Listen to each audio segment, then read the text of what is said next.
morning, and thank you for joining us this beautiful Saturday morning after all that rain. I am Alero Edu. And I am Yomi Uptake. Thank you so much for being with us. We are now in the Ember month. Yes, the first Saturday in the Ember month. Yes, so it's, you know, a lot of people think different things of the Ember month, but hey, we are here and we're moving towards the end of the year. And we thank God that we are here, in spite of all that is happening all over the world, flooding everywhere. I mean, this climate change thing that people are saying is a joke. It doesn't seem to be a joke. I mean, this is the first time I'm hearing of flooding in New York. And the extent of the flooding has one thinking, not to mention the flooding in Lagos, our own Lagos. But remember last week we discussed the flooding that was coming, and the states and that we were should warned. Be prepared. So this is only the beginning. Remember, we normally have those 7 days of non-stop rain. This has only been 2 days, so prepare yourself for the worst yet to come. Whatever it is, we'll thank God for life, and we'll hope that the authorities will do what they need to do. And we will do our part, because people are still tossing things on the roads. And I say it, if you leave that bottle of water on the road, somehow it may find its way back to your house. Yes. So we need through to do the drains. Our part. Yes, we need to do our part. Yes. What do you think of this piece of statistic that former Governor Marwa gave us, that Nigeria is the highest, Nigerians are the highest users of cannabis? Okay, so the NDLEA bus may not be telling us exactly, you know, something that is new, because we all know that when it comes to cannabis, I was shocked. We are heavy users, and that's with statistics that I think before now we've seen Iceland, we've seen the United States, you know, moving ahead, but it's sad. It's sad because it has a very negative effect on the users. And I think the other time he was talking about a state in the north that he said a whole lot of people are abusing drugs. It's an epidemic there, it's an epidemic there. So it's something we all need to look at, parents, and it's guardians. It's not just young people. Surprisingly, it's not just young people. I mean, what is the cause of this? Why are we turning to drugs, and why are we turning to cannabis? This will make an interesting study. Some people would say, okay, you know, so I overheard, you know, 2 young people talking the other day, and was saying, you know, some of these things is because you don't have who to provide for you, or the economic situation. But hey, you buy the drugs. You buy it. You can afford to buy it. And if you think, some people will say they take alcohol just to get away from whatever it is that they are dealing with. You know, while I appreciate that, you know, it can be very, very traumatizing what people go through, different things that people go through, but it doesn't help. It doesn't help. At the end of the day, if you drown yourself in drugs, if you drown yourself in alcohol, you would wake up to perhaps a bigger problem. And the problem will still be waiting for you when you wake up from your drug-induced whatever it is. You know. And, you know, as I mentioned, parents need to do a lot. Guardians need to do a lot, you know, because sometimes it's peer pressure for young people. You know, my friend is doing it, or they'll feel I'm not with it. I'm not woke. I've got to keep up with the Joneses and do what everybody else is doing. And then you know? For governments, there's a discussion around how can we make cannabis, you know, a money spinner. You remember the other time we're talking exporting. about export, but there should be some kind of balancing somewhere. And how much are we exploring the medicinal uses of cannabis? That's another conversation altogether. So it's something that has to be, you know, weighed and, you know, see the way. I wanted to talk about the COVID-19 vaccination. You know, the second phase is on now, and a couple of friends mentioned to me that yes. Someone would say, oh, I went to this center, it was smooth, it was fast. I went to another one. And then I went to another one. Okay, so there's the one that, of course, you register online. You choose which local government. They also do walk-ins, by the way. Okay, so you do the local government you want to, you are in, that is closest to you. You choose the time, whether you want to come in the morning or in the afternoon. And then you get to the center that you've chosen, and they tell you, well, that afternoon that you've chosen is online. Real life, there's no afternoon, because we have not been able to deal with, the people who came in the morning. And so I think, the information should be out so that if you know that it's morning and we all need to come in the morning, then we'll come. Because people take time out of work to want to go and take this vaccine. That's right. And we are trying to encourage people to do so. Yes. And if I take Friday and say I want to go and take COVID-19 vaccine, and I've chosen afternoon, I get there in the afternoon and they say I can't do it. Yes. Or it will take me almost the whole day. Because somebody said it was there for 7 a.m. and, as at 1 p.m. he was still there. So and these are people you are trying to encourage to take this vaccine. So the easier you make it for them, the better it'll be for everybody, Okay, so let's see what we have on the menu. Okay, we're going to start with stemming conflicting court orders. The CJN had to do something this week. Yes, the legal people will come and tell us all about that and whether this whole thing has been politicized. And let's look at, what we'll have as the second on our menu. Guaranteed offtake scheme. The COVID-19 has brought with it different effects. So what is that about? We'll be talking more about it. And then we'll look at the United States Consulate Academy for Women Entrepreneurs. And then Alpha Made Healthcare Management Services. They'll be here to tell us more about, all the kind of services that they render in the health sector. I think we need all the information we can get about insurance. So the African Insurance Organization will be joining us at some stage this morning. An artist of the week? Should I say it? No, he's a he. Okay, he's a he. He's a he. So, and all we can tell you is that he's one of the stars of... Father? No. No. Okay. No. He's one of the stars of The Return of the King. Okay. That's enough. That's enough information for that. I saw something on social media. Somebody was saying, Miss Adetiba, release KOB Part 2. Please release KOB Part 2. Well, KOB Part 2 is now out, and our special guest is one of the main actors in KOB Part 2. So it's time to grab your coffee. Make yourself comfortable. Whatever it is that's good for you this morning, and come along with us on the show. Thank you for staying with us. Now let's get this show started. During the week, the Chief Justice of Nigeria, Tanko Mohammed, summoned chief judges of 6 states over a recent wave of conflicting orders issued from their courts. This has sparked off conversations about the judiciary and political influences. Well, we have lawyers, of course. It's raining lawyers this morning. Hannibal Waifu, President, African Bar Association, joins us from Benin. Good morning. Mr. Waifu, good morning. I'm actually in Lagos. I'm not from Benin. I'm in Lagos. Oh, you're in Lagos? Okay. Good to know. Good of you to join us. And also joining us from Lagos via Zoom, we have Godi Uwazurike, a legal practitioner. Good morning, Chief Uwazurike. Are you there? We'll hear his voice soon. Okay. All right then. Let me start with this very important question as far as I'm concerned. All this concerns ex parte motions. Now, we are lay people. Can you start by explaining to us exactly what an ex parte motion is? Mr. Wifo?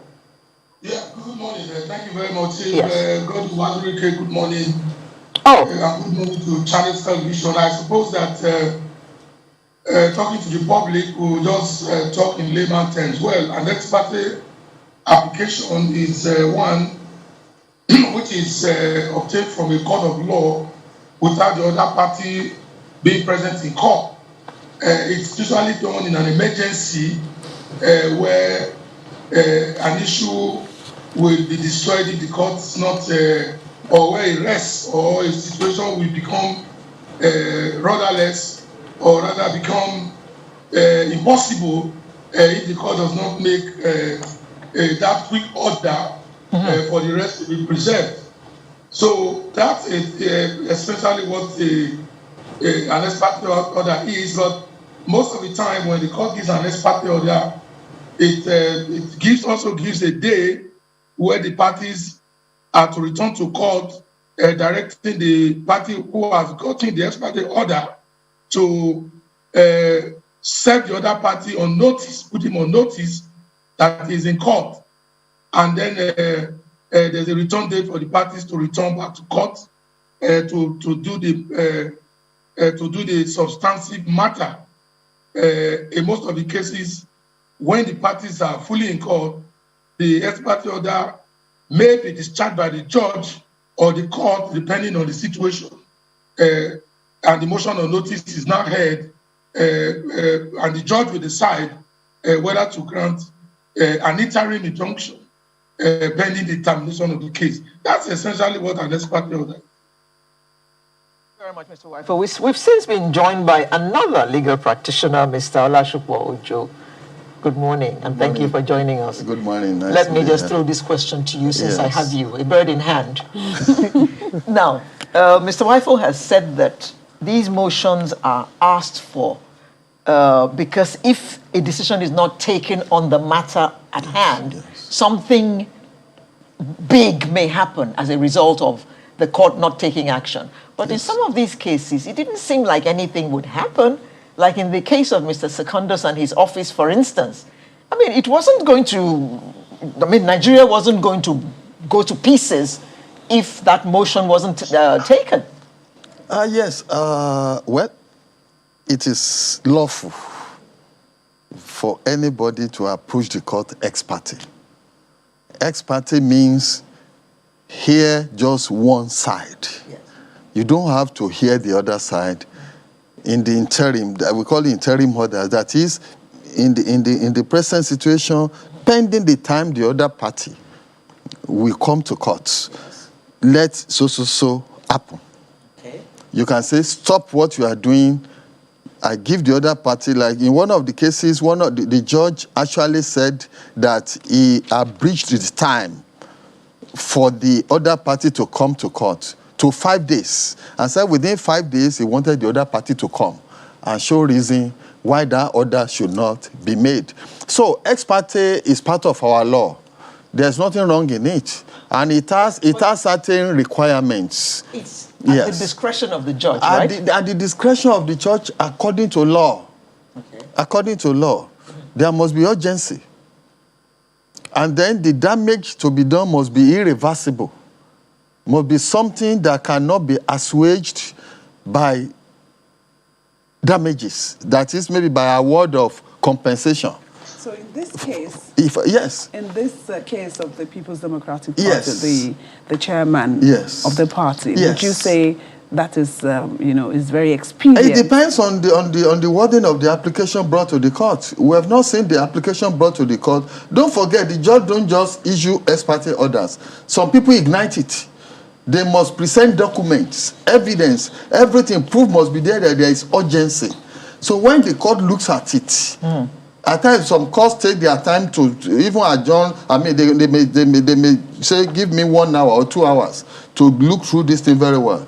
And when they look at it, they come out and give their orders. And when they give their order, that judge is the only judge of that situation, according to law. And there's nothing anybody can do about that. But you see, I'm not saying it is a perfect situation. Nothing is perfect. These are human beings. Judges are human beings. The lawyers are human beings. The applicants, the parties to the case, they are also human beings. The political party themselves, they are also manned by human beings. That means politics is at the root of everything. All these things we are talking about. The thing is now bringing the court into the political turf. That is what we are not happy with. But then the law permits political parties, if they are unable to resolve their differences in-house, to approach the court. It is better than carrying guns and pursuing themselves all over the town. You understand? And I think it's one of the defects in our system, in our political system. The absence of a dispute resolution mechanism inbuilt into the party system. It exposes the courts even to manipulation. You understand? And to corruption. Interesting. And I know the courts have warned that they have even appealed to politicians to please spare the courts of their disputes. And the courts have also been appealing to judges to please exercise their discretion really. They should be very, very careful in doing that. And a situation where something is happening in Anambra State, and somebody runs to a high court in Abuja and obtains a court order just because the law says, yes, it is where the defendant is, and INEC is in Abuja. So, you know? In this case, case that we're citing now, that's Yes. the PDP, the Secondus case, would you say the judges have, used the discretion in a way that is seen to be fine? So a court in Rivers says he's sacked. Another one in Kebbi says he's reinstated. Another one in Cross River says he shouldn't be there. Yes. What kind of confusion is that? You see, like I say, it depends on what will be placed before the courts. Mind you, ex parte orders has a lifespan of 7 days. The moment it is issued, they're supposed to put the other party on notice, and the court can say, instead of 7 days, this order will last for 3 days. Unless you show me proof that you have served the other party within 3 days, then I adjourn the matter for the 3rd day. Now, if in the application before the court, the applicant did not inform the court that there is already an order of another court that has been made, the court will only deal with what is present, even if the judge himself knows.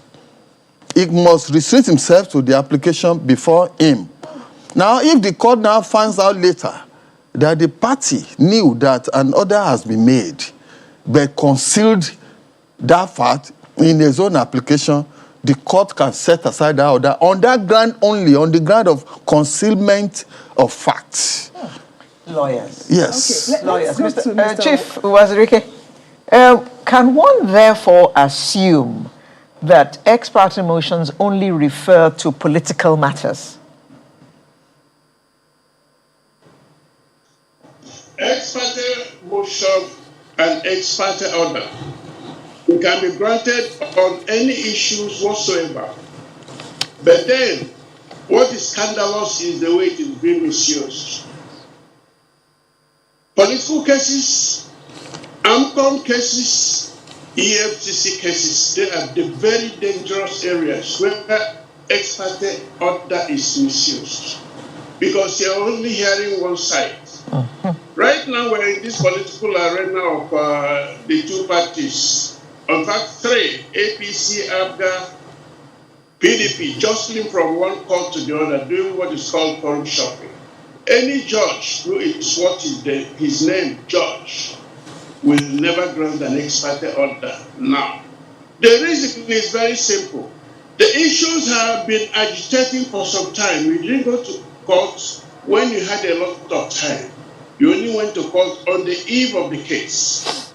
And then suddenly, you tell the judge, if you don't do this, this will happen. And what material did you place before him? Just an affidavit and a lot of assertions.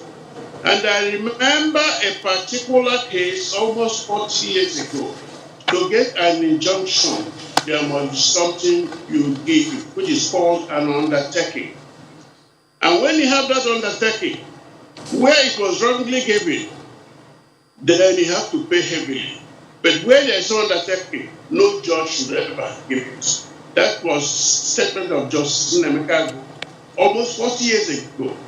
In today's world, we have a judge sitting in Benin Kudu We have another judge sitting in Okwa. We have another one sitting in KP. Another one in Cross River. All of them dishing out ex parte. Another one in Rivers. That is wrong. Anambra own case is scandalous. Let me just put it bluntly. Ex parte order is not easily given. It must be in an extreme case. In other words, the helplessness of it must be obvious. So that if you say this man is no longer a party man, when did you realize he's no longer a party man? In 2003, I think 2002, when Obasanjo was still president, a judge, Abuja High Court judge, FCT High Court judge, was dismissed. Why? Because the then party known as the NPP, that later became NPP.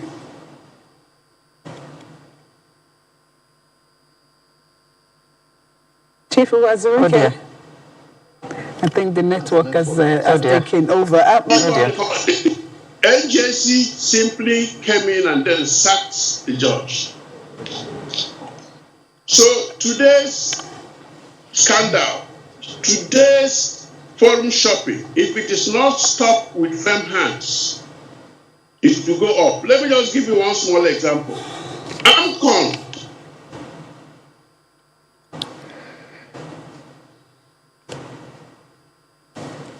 Oh dear.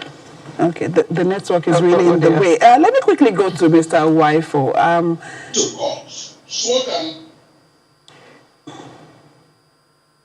Mr. Waifo, so Chief Wazirike just said that these kind of situations should be stopped.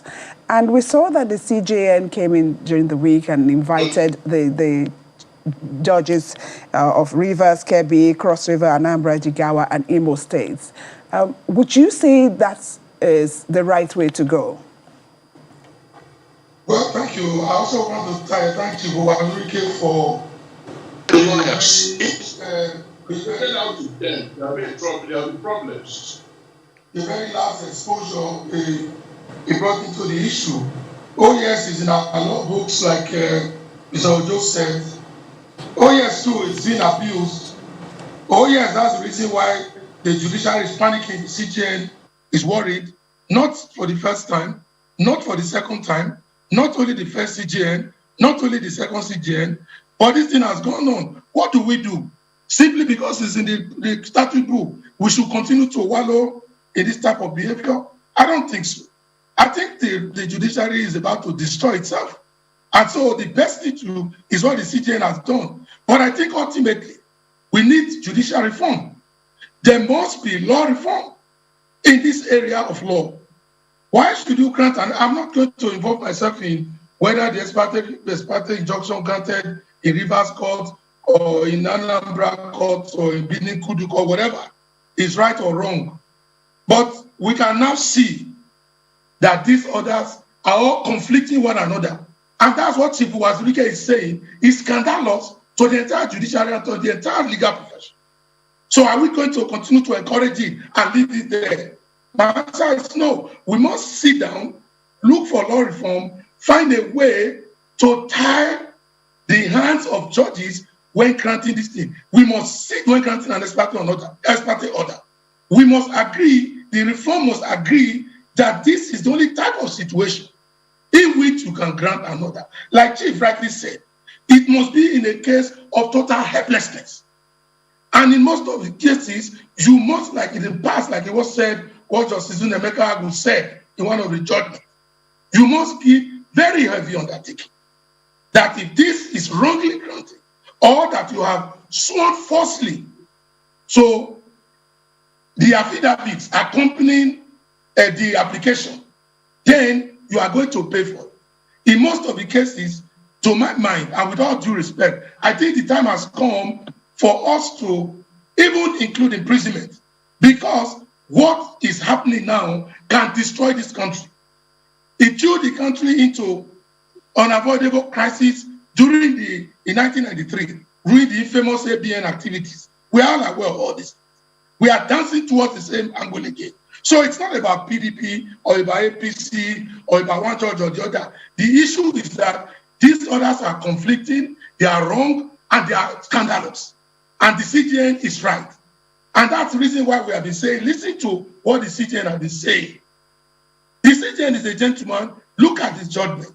We need to continue to do substantive justice in most of the cases before us.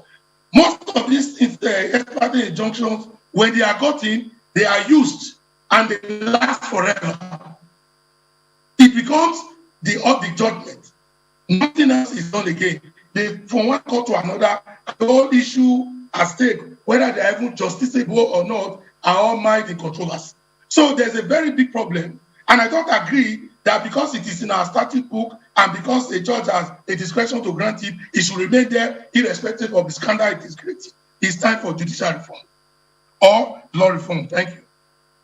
Mr. Ojo, there's the NJC and then there's the CJN. The case that Mr. Wazirike gave us earlier in 2003, it was the NJC that disciplined the judge. So what has happened to the NJC now that all this is going on, but we have not heard their voice?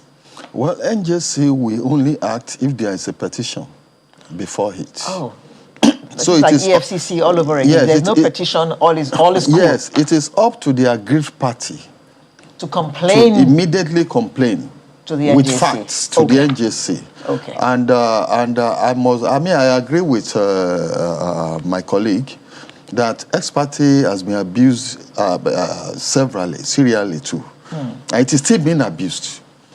And some of the abuse even has statutory protection.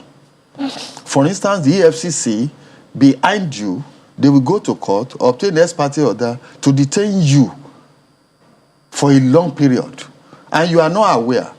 You now go to court to challenge your detention, they will now bring the ex parte order, signed by one magistrate somewhere. It happened in cases I was involved in. I was mad. That under what system is this allowed? If you have to detain somebody administratively, should not be more than 48 hours, should be subject to the provisions of the Constitution. But magistrates believe they can do it. So nobody is even there. Maybe in his office or in his car or anywhere. It has become administrative matter, a matter of liberty. Ex parte has saved lives before. It has been used to save lives. It has also been used to destroy lives, to destroy businesses, even to destroy countries. Like the 1993 one he mentioned, ex parte destroyed a whole political system into which billions of dollars has been sunk. So that is how powerful ex parte order is.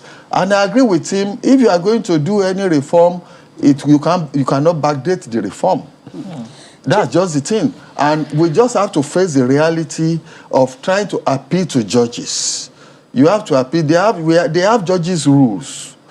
These rules have made it very stringent that ex parte, usually it is the court that determines how long the ex parte will say. Usually they will say it is pending the examination of the motion on notice.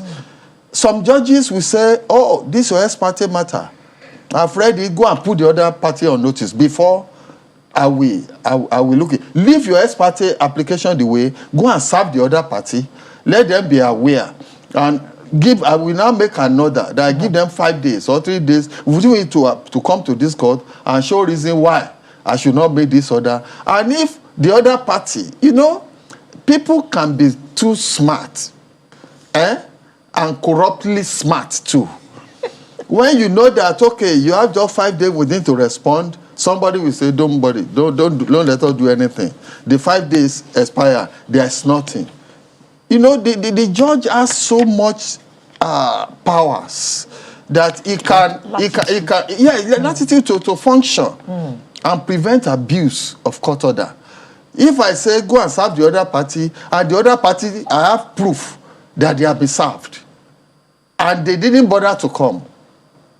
Even if they come and they are trying to delay, you can issue an order straight away and say, stop, I hereby suspend this, pending the time you will convince me. The judges, they need to be, the training should be continuous. I've read of judges, I think it was Justice Aguda, who granted ex parte order, late Justice Aguda, in a sitting room. The registrar told him of a situation where somebody was being detained illegally, unlawfully. He called the registrar, come, call the other lawyer, come, sit in my sitting room here, I am the court. And he granted the order, stopping the violation of the right of that citizen. If not for that order, the guy could have died in custody. So that was not an abuse. But what we have now, you have people trying to look at ways of maneuvering, of outsmarting the law, of using the law for their own purpose. And the court just have to be very, very careful. Okay, so the court needs to be careful. Now, how does it work? I know that there are cases where, lawyers would refer and say, my lord, in case number, I want one thing, things like that. Now, the judgment or the order in River State, is this something that could have been shared with, other courts so that they are aware and the judges in these other courts don't make conflicting judgments on them? Thank you. That is, you have heard of forum shopping. Forum shopping means you go from one shop to another, looking for the best environment that will enable you get what you want. Looking for the best positioned courts. Forum shopping is dangerous. At times you don't go from court to court. At times it's in the same court. I've read of the case of one notorious politician. I won't mention names. He has a very, very serious case hanging on his neck. And he brought an application to prevent it from happening. It was prevented. He brought another application another time again. It was assigned to the same judge 3 times. Assigned to the same judge, and the same judge gave order. Three different court actions are filed at 3 different times by the same applicant, assigned to the same judge 3 times. Something tells me that something is wrong in such a system. You understand? Now, the Nigerian system does not have a situation where if a court grants an order, all the judges will be aware. And in this age of computer, in this age of internet, It should be easy. I think it should be easy. Yeah. It should be easy for any judge to conduct a search, even for judgments and orders to be uploaded immediately to the website of each judge. Yeah. But you see, what do we have? You have people now saying they don't want technology. Even ordinary law, they say they don't want technology. In electoral matter, they don't want technology. So that there will be loophole for them to exploit. Yeah. The more technological driven our system is, The better. the better for us. But who are those opposing it? The Yes. politicians. Don't forget there are lawyers among the politicians. Yes. They are also looking at how do we build the system. Yes. No system is perfect. If those who are operating it, if they want to frustrate it, they will frustrate it. Okay. If, it is. Let me quickly go to Chief Wazirike. So there are others who have seen this as, having mixed feelings about it. What the Chief Justice of Nigeria has done, inviting the judges. Some see it as an intervention. Some others see it as interference. Yes. Where do you stand? Yes, I think the Chief Justice of Nigeria is doing what he's supposed to do. An emergency reaction to what is going on. Even though that what he is doing now cannot overturn any order already given. It is only an appellate court that can set aside that order given. Let me give you some examples. There was a senator between 2003 and 2007. His election was challenged. When the matter got to Court of Appeal, and that was the last court then, what did the judges do? They affirmed his election. But the other party was also a smart guy. He carefully monitored all that was going on around the home of the judges. And they took pictures of people carrying bags into the home of the judges. And the other party petitioned NJC. NJC sacked 2 of the 3 judges who sat there. they were dismissed, even though they were favoring somebody who belonged to the same party as President Obasanjo then. Obasanjo had no choice but to sign the dismissal order. Justice Ebu and Nnaji, everybody remembers him during the Nnaji cases. Remember Chris Ngige, when he was governor, Justice Nnaji sitting in Enugu High Court ordered the removal of Anambra governor. Justice Ebu sitting in Federal High Court. All of them were favoring the president of the day, but it didn't stop the president from signing the order, or the governor of Enugu from signing the removal order. So the present chief judge is only trying to ameliorate a situation. In other words, he's cautioning the chief judges. Look, what is going on? What is this marketplace injunction we are now getting? Now, the chief judges are supposed to go home and put up a very good administrative system. In other words, have a meeting with their judges and say, this is what is going on. But right now, the Chief Justice of Nigeria can just take that first step. And any judge who is smart will take it as a warning. But it is only the National Judicial Council that can go and remove them. And I disagree with my little friend that is when you write a petition. No, NJC does not wait for petition. NJC has eyes everywhere. The conduct of judges is always there. It is only when the petition they are expected to come and furnish details. But if there's no petition and the conduct of judges comes to the knowledge of NJC, believe you me, they will sit. And I expect them to start sitting tomorrow, Sunday, because this marketplace mentality is absurd. It is nauseating. All of us are lawyers and want to stand up before a judge with our client by our side and know that justice will be done, not that justice will be purchased. It is very shameful. So, Chief Justice of Nigeria, do your own better. As chairman of the NJC, you can't say that NJC is not aware. Some people fear that there's someone by the CJ and could give the impression that the judges are answerable to people or to others or people who are outside or not particular in that particular case, people who are not concerned with the case. So if the Chief Justice calls the judges, it will create the impression that they're answerable to someone. No, all judges are answerable to someone, and that someone is National Judicial Council. All judges, including the Chief Justice of Nigeria. In the discharge of their duties. In the discharge of their duties, their conduct. But then, let me also state this. NJC looks at misconduct, not the contents of the judgment, unless the misconduct will also show in the content. I will give you an example. When Sheriff was struggling for chairmanship of PDP, remember there was a particular judge of Federal High Court who was busy dishing out all kinds of orders that sustained Sheriff there. By the time the matters got to Court of Appeal to Supreme Court, Sheriff lost in all cases. And some people wrote a petition against the High Court judge, who's from Akwa Ibom. And all they said was, show us evidence of misconduct on his part, not his reasoning. And the misconduct to the current case we are looking at is that in a sensitive matter such as election, such as meetings, you don't go on the eve of the meeting to get an ex parte order. It is wrong, unethical.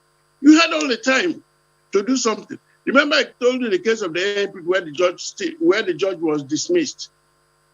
He was also saying, according to my conscience, but they pointed out to him the notice of meeting had gone out a long time ago. So why should you grant it?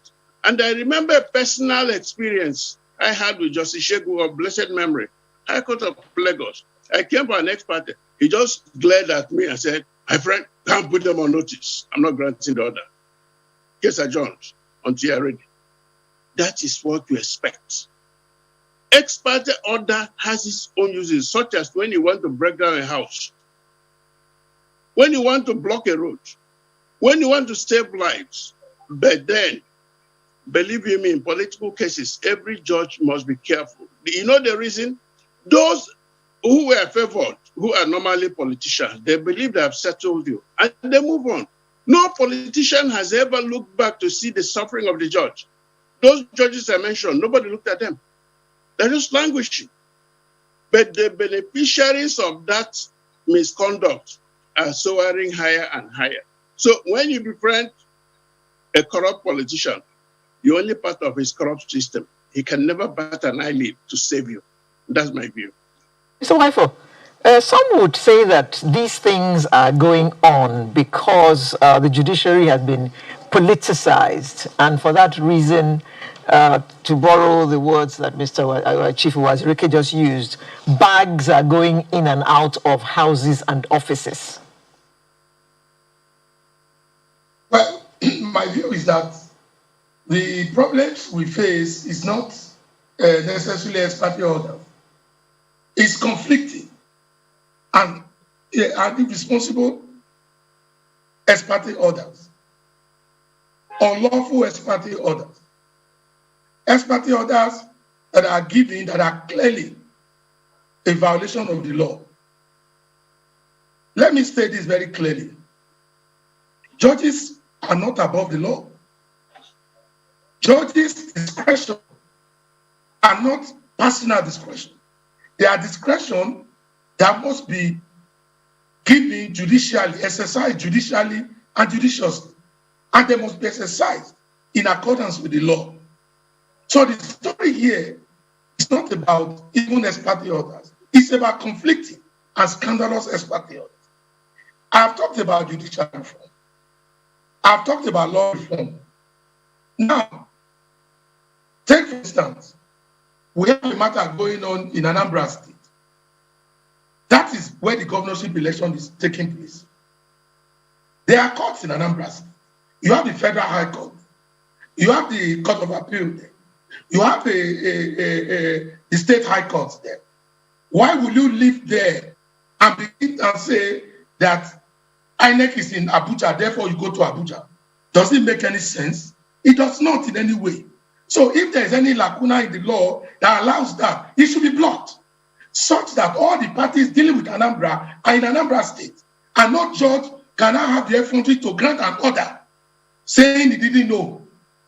So we need, if there are these are just simple issues, but they are not being addressed by the legislator because Nigeria is in a very dire state.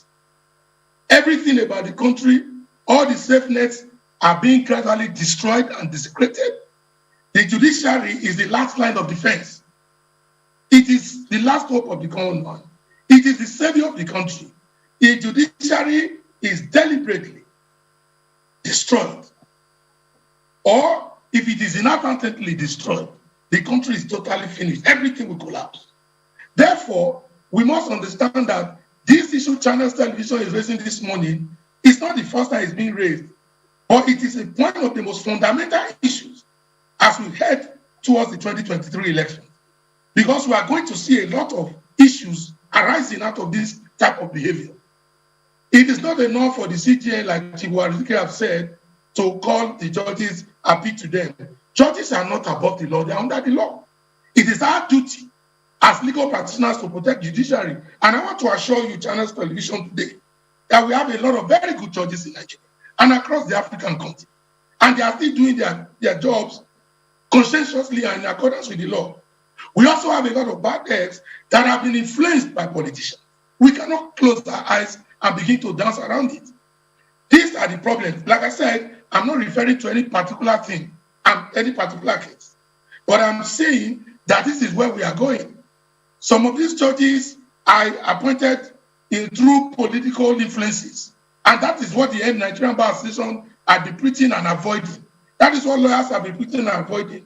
We must allow a standardized system. We must produce a standardized system that clearly insulates appointment, promotion, and discipline of judges are political, completely away from politics.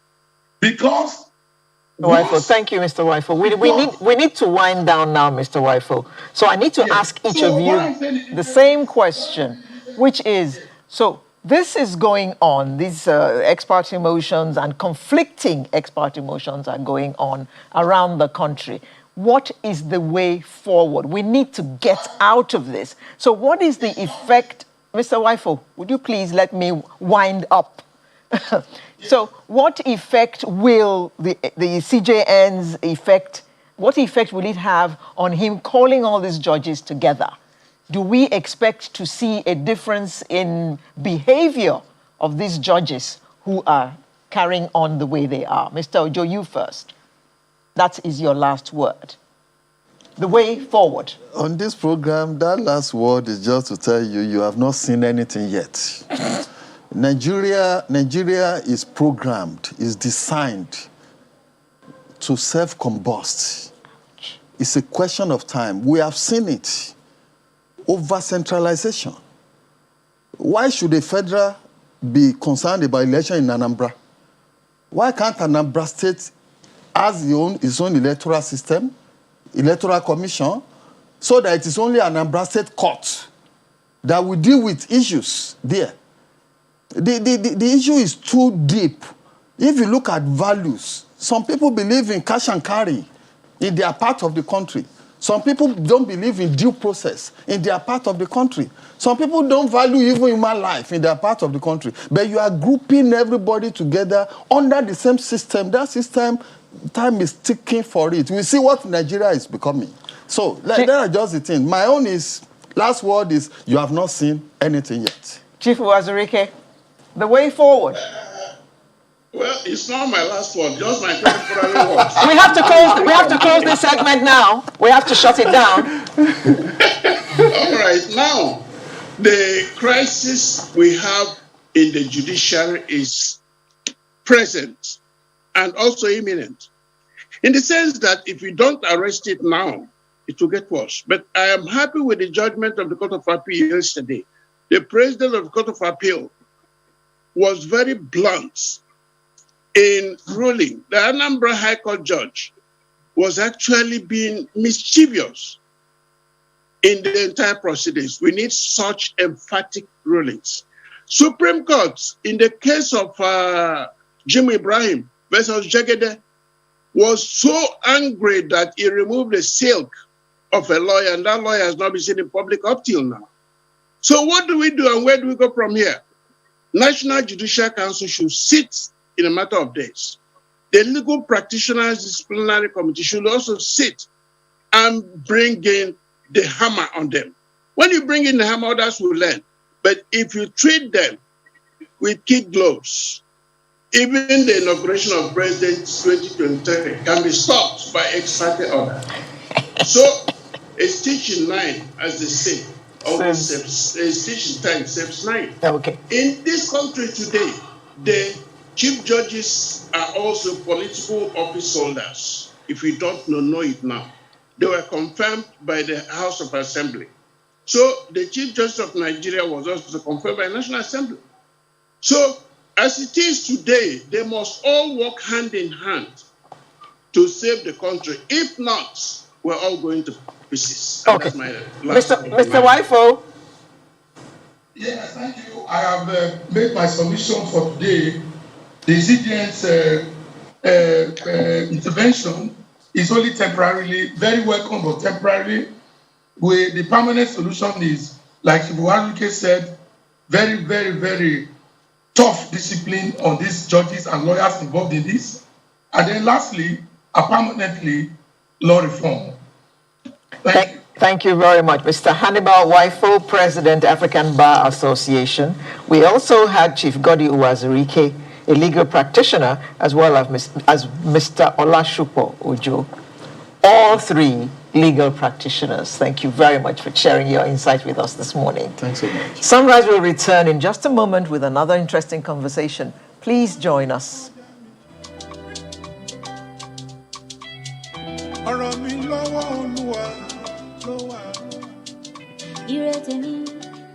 Welcome back. So the outbreak of COVID-19 pandemic had significant negative effects, and I'm sure you know socio-economic activities were shut down, and you know a lot of governments around the world are trying to mitigate some of this negative effects. In Nigeria, this very week, the federal government launched the Guaranteed Uptake Scheme, one of the tracks of the MSME Survival Fund scheme meant to cushion the effect of COVID-19 on businesses under the Nigeria Economic Sustainability Plan.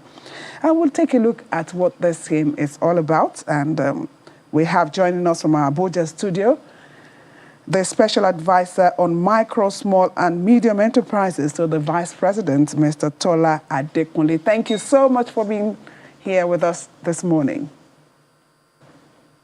Good morning, and thank you for having me. Thank you. For those who may be hearing this for the first time, tell us about the Guaranteed Uptake Scheme. Okay, this was one of the tracks from the overall approval last year by Mr. President, 1st of July last year. There were 5 tracks. 4 of the tracks have been executed or have been wound down as we speak right now. That's the payroll, the artisan, the business support. Basically, they've all been those started a few months ago, and we're in the process of winding down on those. The guaranteed offtake is to support the manufacturing industry, the manufacturing industry, the production industry, basically. So it is to inject some sort of funds into these small businesses so that they're able to continue their businesses. The essence of government doing this is to ensure that these people do not lay off staff. So government is supporting them with some cash. They'll produce face masks, hand sanitizers, and government will also guarantee getting those products off them and give to different states. Now, these states will now decide to give to NGOs, hospitals, those in need of those products. But the overall essence of doing this is to ensure that there are no job losses, to mitigate against job losses, more or less. And the point is that the scheme is going on. We had a press conference this week. The scheme is going to start any moment from now, and the portal will be open. Those that are on the portal will be communicated to. So they will go back to the portal to go and fill out their applications and submit within 3 days. After that, their documents will be checked. Once it's checked and it's ticked off, they'll be given a 30%. They'll be given 30% upfront. Once you are given 30% upfront, you have 14 days to go and produce and bring back the products. Now, it is very important to say that agencies like NAFDAC, Standard Organization, and other related agencies are working with us to ensure that the products brought actually meet the standards, basically the health standards and all whatnot. You must have a NAFDAC number if you are producing anything that has NAFDAC number. So after you produce and you're able to, if you successfully bring your products within 14 days, then you get your 70% balance. Once that is done, the steering committee, which is headed by the Honorable Minister of State, Industry, Trade and Investment, will now present this to the different states. And once we deliver this to the different states, from there we expect the states to go ahead and do the needful. Your pardon, Mr. Adekunle, please slow down. Please slow down, Mr. Adekunle. Please slow down.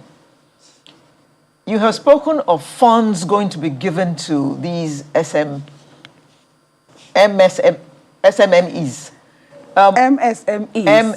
small and medium scale enterprises. Now, are these loans or are they grants or what are they? Okay, they are grants. Everything that was approved under the Survival Fund scheme are grants. No aspects or no track of the grants is a loan. So they are not expected to pay back. Right. Okay, so how do you choose the companies that benefit from this scheme? Okay, so the companies themselves make themselves available to be verified. There's a portal that was opened. This portal was opened long ago, sometime last year. So a lot of these companies applied this year. So we had put out words that the federal government was having this scheme. There was a huge media and publicity for this scheme. So a number of MSMEs, we had over 100,000 MSMEs, or that applied to actually partake in this particular scheme. So it is based on what you give to the system that the system now selects that you have been shortlisted, basically. So we're not going around the country. So we created a system where you come, you feed the system with the information we ask, and if you met or you meet any of our conditions, then the system automatically just picks you. Okay, you still mentioned some of these conditions, but let's talk about the portal. You said it opened sometime last year. Is it closed now? You had in mind 100,000 MSMEs. How many of them have you chosen so far? Okay, so the portal opened last year for the entire scheme. Now, what we were doing was that when it was time for one scheme or the other, we'll activate that scheme. So it was a portal that we had built with all the 5 schemes. Now, that of the guaranteed offtake opened this year. Now, I mean, the almost 100,000, I think there are over, or about almost 60,000 shortlisted, about 50-something thousand shortlisted that actually met the condition. What are these conditions? They are very simple conditions. Number one, you must be Nigerian, and you must have a staff strength of not less than 3, basically. And your company must be registered. You must have a registered company. So they are very, very simple conditions. We make sure that they are extremely simple so that as much people can qualify. So have any of these approximately 60,000 which have been shortlisted, have any of them 50,000, sorry, 50. Okay. Have any of these 50,000 received the grant yet? Oh, no. We just had a press conference to announce to the public that the scheme will kickstart very soon. So in a few days from now, the scheme will kickstart. So not until it kickstarts will they start receiving their funds.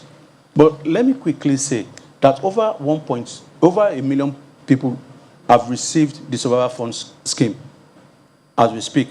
We've disbursed well over 56 billion naira to Nigerians, grants. How do you monitor these grants? How you monitor the grants? Yes. Okay, so what we have is that we have an M&E that, for instance, that we have an M&E by the Ministry of Planning that monitors the overall success of that's the NESP in totality. So not just the Survivor Fund and other schemes. Now we also have built, have our own, that's the Survivor Fund has its own M&E system that will monitor some of these funds we're giving out. Basically, because before we give out funds, we ensure that you are actually an entity, we are actually a business, basically. But also to tell you that to get a real sense of how well this scheme has done, it will be well over maybe 6 months, 3 months after the schemes have ended, that we can come out and say, okay, this was how well we did in this regard, and these were the shortfalls we saw in these aspects, and these are things we need to do better. But as we speak right now, we have our team of M&E going around speaking to some of the beneficiaries and asking them how they spent the money and looking at what their staff strength was before they got the scheme and what their staff strength is now. If, for instance, we give you money so that you don't lay off a staff, or you don't lay off staff, and you collected the money and you still laid off the staff, we have all those reports coming in. Is the scheme partial to any particular area? Okay, so the scheme is not partial to any particular area.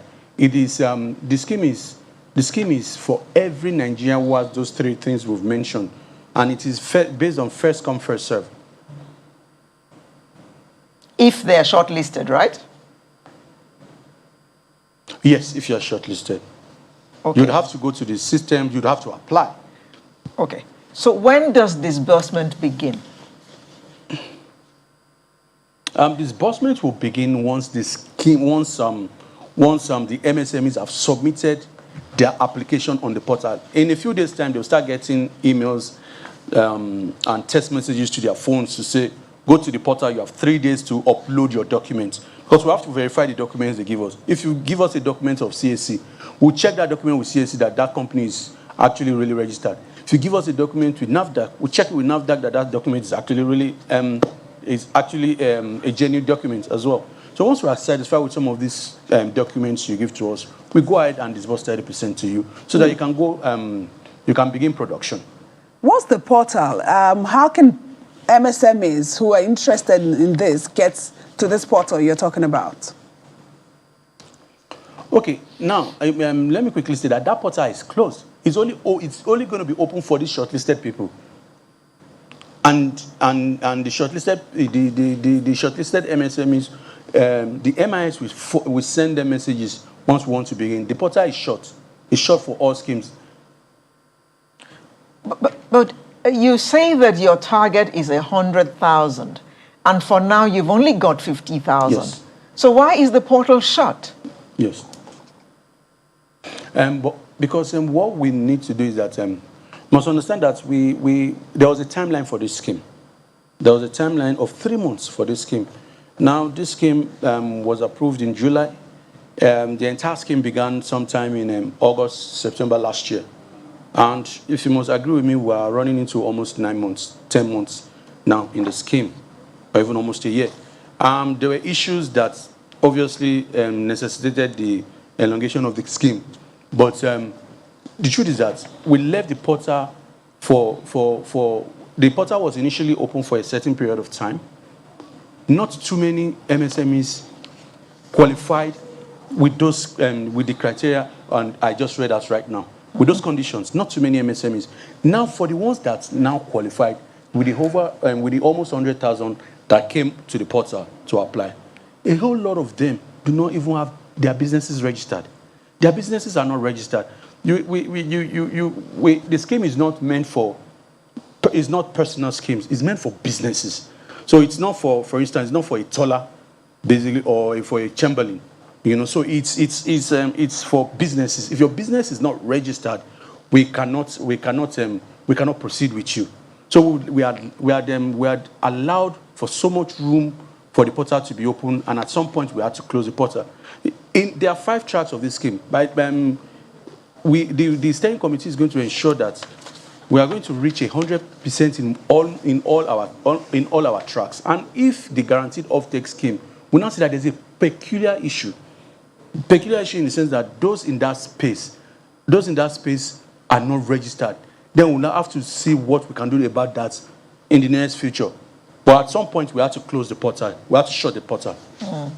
Okay. So the thing is, we'll be open to a review after we have at least, it is to begin this. Let's begin disbursement. Let the MSMEs in the manufacturing industry, let them, those manufacturing, let them at least get this money and get this work started. So once we are done, we'll review the process and see if we need to, whatever it is that the steering committee agrees or approves, then we'll communicate that to the media and the general public. Yeah, Mr. Adekunle, you are harping on registered company. I could have an Edu Enterprises, for instance, but I'm registered. Can I apply for this? Can I join the scheme? Okay, if Edu is registered with CAC, then you are good to go. Edu Enterprises, not Edu Company and Company Limited. Do they have to be limited liability companies? Business name. Sorry? Yes. Do they have to be limited liability companies? It doesn't have to be a limited liability company. They have to be? No, it doesn't have to be a limited liability. No, it doesn't have to be. Okay. Let's talk more about the shared facility scheme. Oh, thank you. The shared facility scheme, this idea came about during as a result of the National MSME Clinics. You may recall that His Excellency, Mr. Vice President, goes round from time to time to these MSME clinics being hosted by states. And the essence of the MSME clinic is to see what peculiar issues MSMEs have in a state or in a region. Then once those issues are identified, the federal government will work with the state to try and see how they can resolve those issues. Because you cannot say that MSMEs have the same issues across the country. No, we have realized that in going around, we have seen that the issues MSMEs face in a certain state might be different from that of another state. So one of the issues that His Excellency realized was that a number of these SMEs are not able to buy the equipment that they need for their production. So an SME goes and spends a lot of money going to rent an equipment or going to pay to use an equipment. So it affects or eats into their profit. So we partner with the private sector and MSME partners to start having shared facilities, a situation where the federal government will provide equipment in a cluster that is agreed with the state. You know, the state agrees. We have shoe clusters, we have tomato paste cluster, you have furniture cluster, you have fashion clusters. So we have all sorts of clusters, but the states will agree that, in this part of our state, we have about 20,000 SMEs working here, and they just go about their businesses, but the problem they have is that they don't have this equipment. So the federal government partners with this, partners with the private sector to bring those equipment to that area, basically, and ensures that this facility is run by competent private sector. Because you don't want to have facilities that you establish and in 6 months down the line, they tell you that it's not running. The federal government also encourages states to have these facilities at least in three senatorial zones. So once the federal government commissions one, we try to encourage the states to do it in 2 other senatorial zones so that it adds up, basically, because if you have 3 different shared facilities within a state, that an SME can wake up in the morning. So for instance, let's take an SME that is into fashion cluster, tailoring, and that needs to do monogram on their clothes. Those things are very expensive. Those are very expensive equipment. He goes to a facility where he can do that. He pays 1,000 naira, and he takes his order. He goes about his business daily. He doesn't have any business with the government. He just goes about his business daily. But you have provided that SME an opportunity to be able to run their businesses every day. So we have launched some of these things. We've launched in Benue. There was a yam cluster we did in Benue. We've launched one in Lagos State. The fashion cluster in Lagos State is functioning.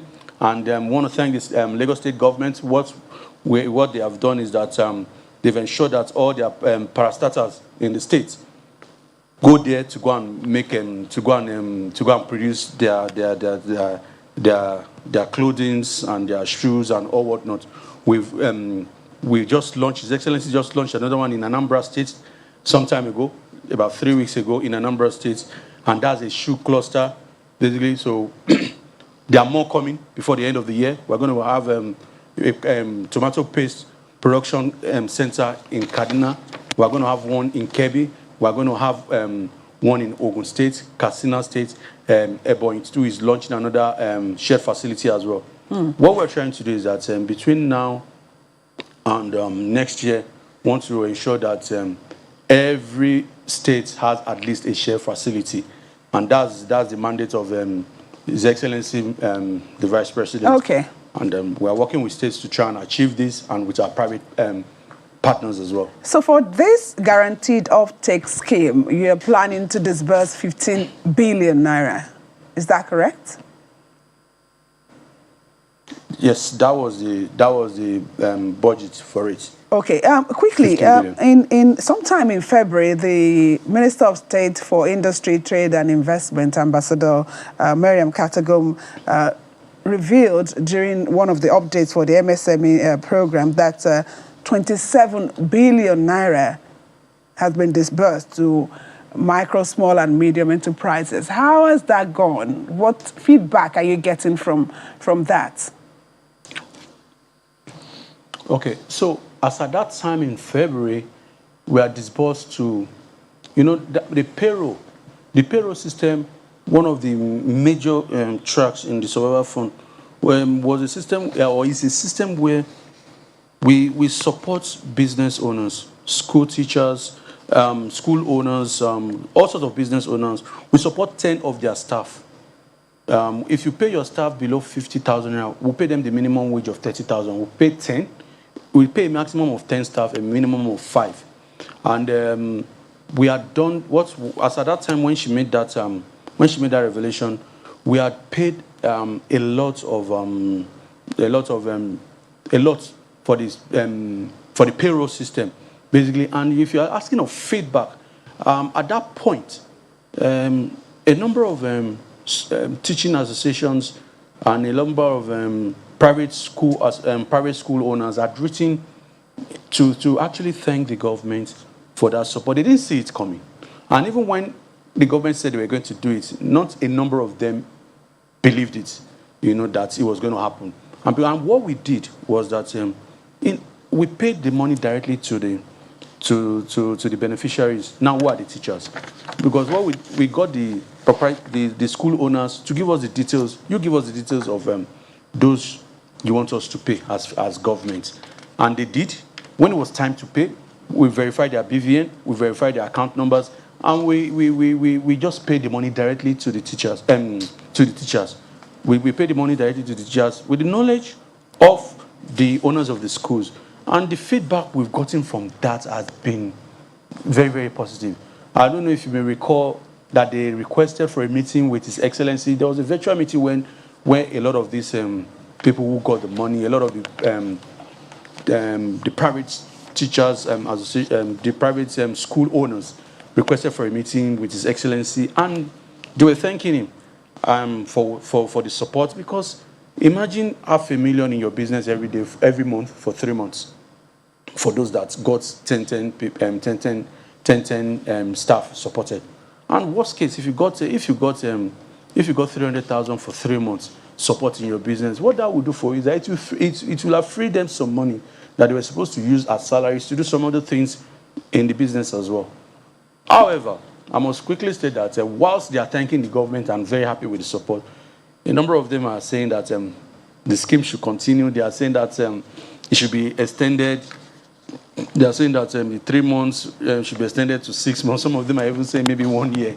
Mr. Adekunle, perhaps you've also COVID pandemic. Perhaps you've also heard other people say it's for those who know those who are in government. What would you say to those people? Okay, I'm happy you have mentioned this, but you see, the way the system was built, you see, there was a portal. There is a portal. You go to the portal, you apply. Mr. XYZ applies. And the portal, based on the information, if we ask you for 10 things, and as you go, you submit this number 1, number 2, number 3, number 4. It just keeps ticking. Good. Yes. You will know automatically once you are done that you will be picked. The portal automatically picks you. I don't pick you. The steering committee does not pick you. We made sure that there were minimal paperwork in what we are doing. Everything was computerized, basically. So it is based on the information you feed the system with that you either get picked or not. For those who were not picked, based on who you know. Mr. Adekunle, for those who were not picked, does it show them the reasons they are not picked, so that perhaps they want to try next time and make sure that all of those factors that didn't qualify them this time, they can work on it? Oh, yes. If, for instance, you put in a wrong business name or a business name that does not match with CSA, it says it that your business name is either not registered or your business, this RC number you're giving us is not genuine. And if it is genuine, then you cross that stage and you decide to give us a fake BVN number. It pops out and tells you that this BVN number does not belong to you. We were very critical about paying directly, because the directive of Mr. President to His Excellency Mr. Vice President was that these monies, we should ensure that it gets to the hands of those people that are our target beneficiaries. And the only way we could do that was to ensure that we paid that money straight to their account. And the only way to actually verify that these are your accounts is right now is the BVN. So we're insistent on the BVN, basically. So once you get to that point, and it was at that point that a number of people actually drop out, because some people just, give us wrong BVN, and we contact them. You see, once you give us something wrong, we contact you, we give you three different trials to get back to us. So we don't just chuck you out. We just give up on you.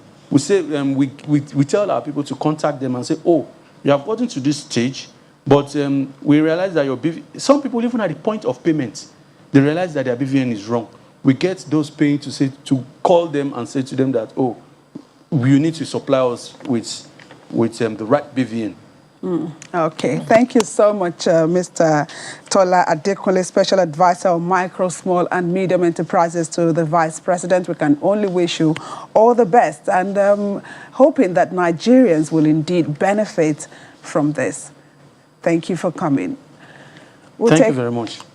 Thank you. We'll take another break, and when we come back, we'll be talking about women entrepreneurs. Just stay with us.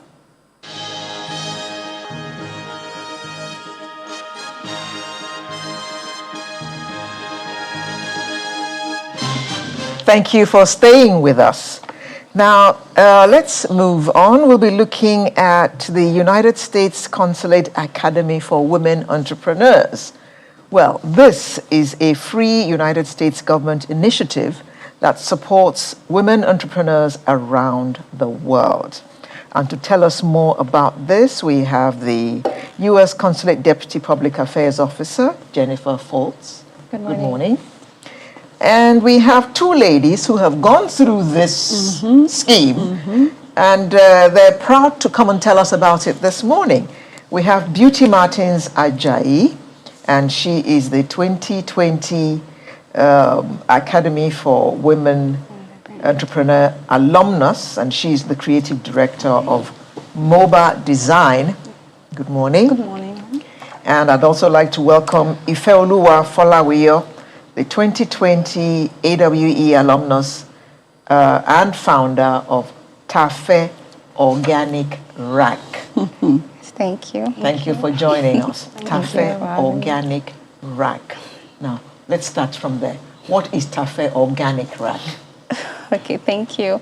Well, Tafe Organic Rack is a natural skincare company that is dedicated to manufacturing natural skincare products for the community of people who have dry and sensitive skin.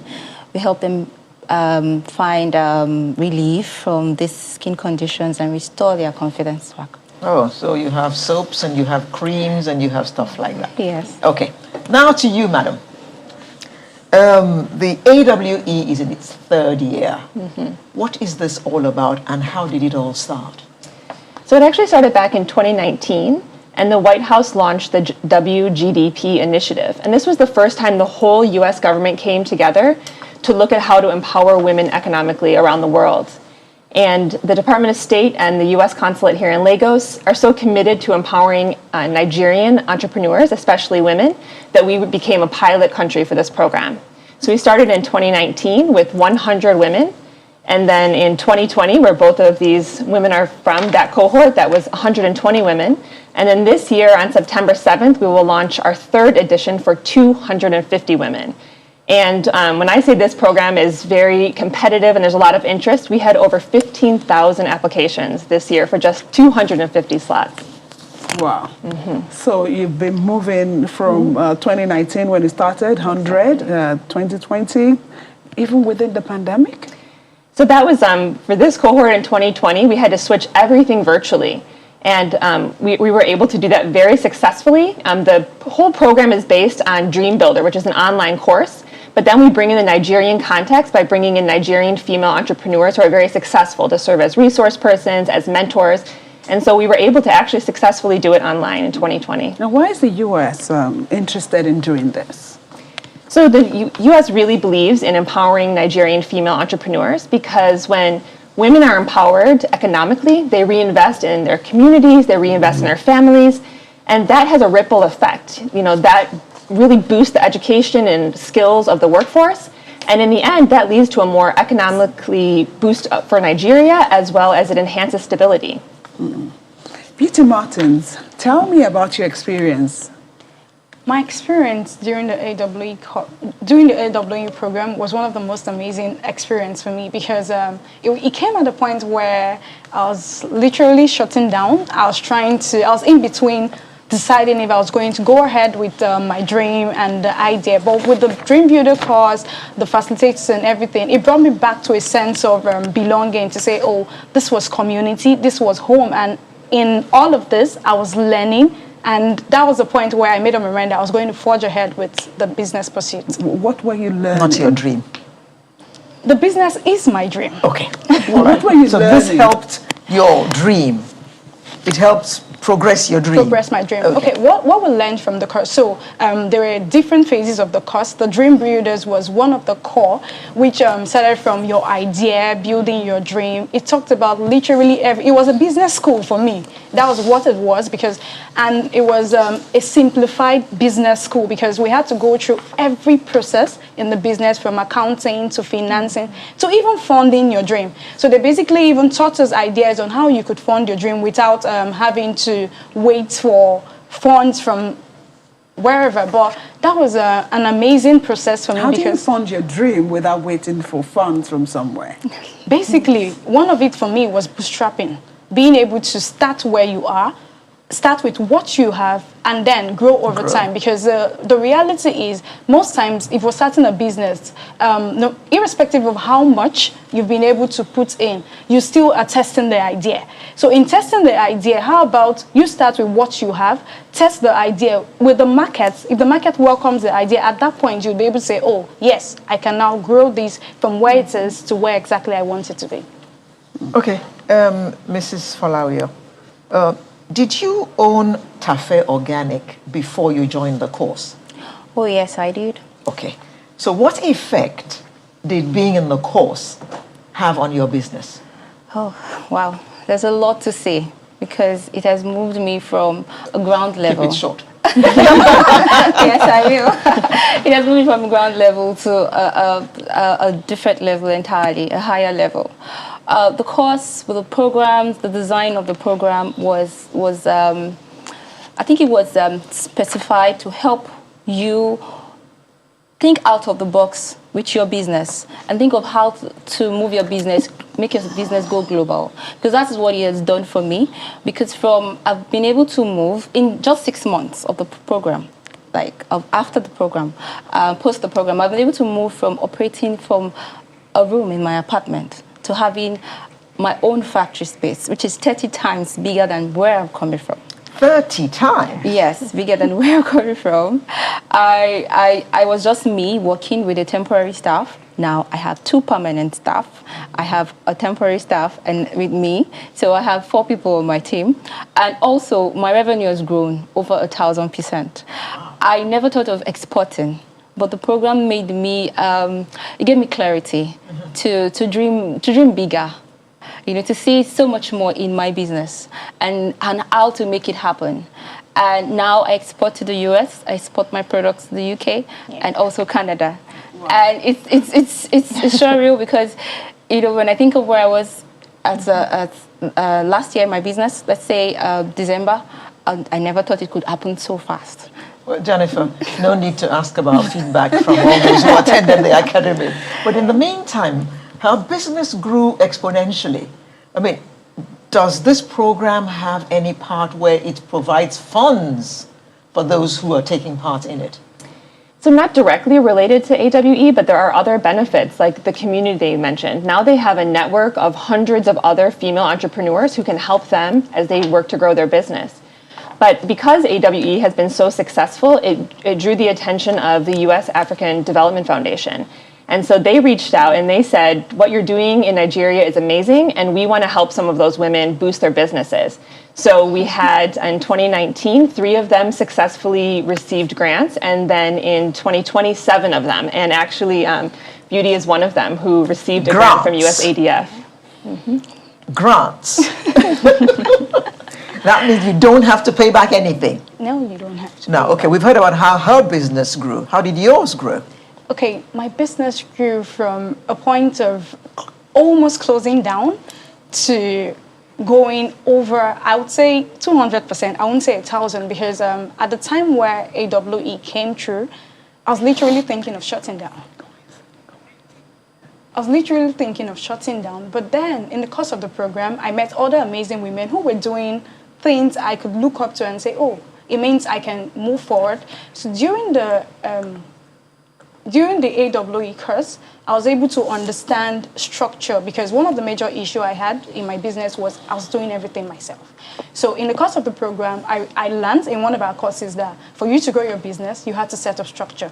So at that point, I knew I had to employ artisans. Being a furniture maker as female, it's tough. So I got in more staff, permanent. I got 4 permanent staff full-time, and I got about 6 part-time staff. And with that, I've been able to move away from the business. I can literally do other things and the business still runs. So for me, that was one of the most amazing things the course of the program did for me. And also, it built community. Because earlier, I base in another region of the country, and literally most times when I have to purchase products or raw materials, I have to come all the way to Lagos. But with the community we have, all I need to do is reach out to one of my cohort members, one of the women, and I say, oh, I need this. Can you give me a contact? And I get that. It makes work and production easier for me. So the stuff that you need is delivered to you? Delivered to me. Or I have someone from the community who goes all the way, gets it for me, and sends it to the Where are you stationed? I stay in Port Harcourt. I'm based in Port Harcourt. Okay. So what does MOBA really do? You've mentioned furniture. Is it just furniture? MOBA is a sustainable furniture design, sustainable furniture and interior design brand. And when I say sustainable furniture, we do a lot with reusable materials. I make furniture with tiles, tables, center tables, playground materials, and I also it's inclusive with wood, tiles, and a lot. So from that, I also use those pieces to do amazing interior design pieces.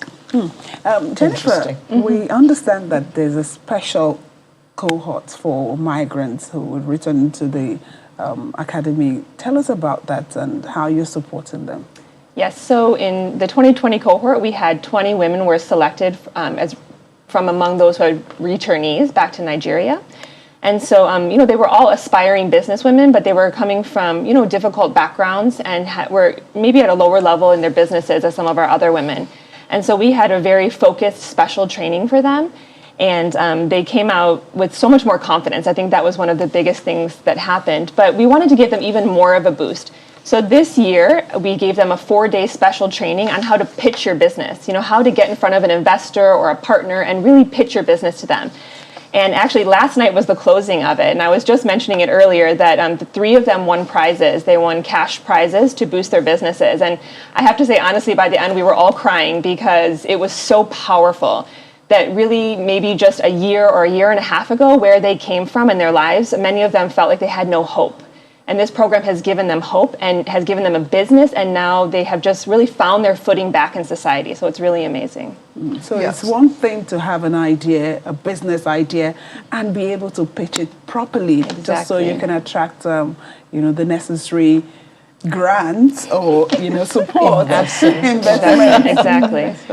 Yes, Jennifer, staying with you, how do you choose the women who come on this program?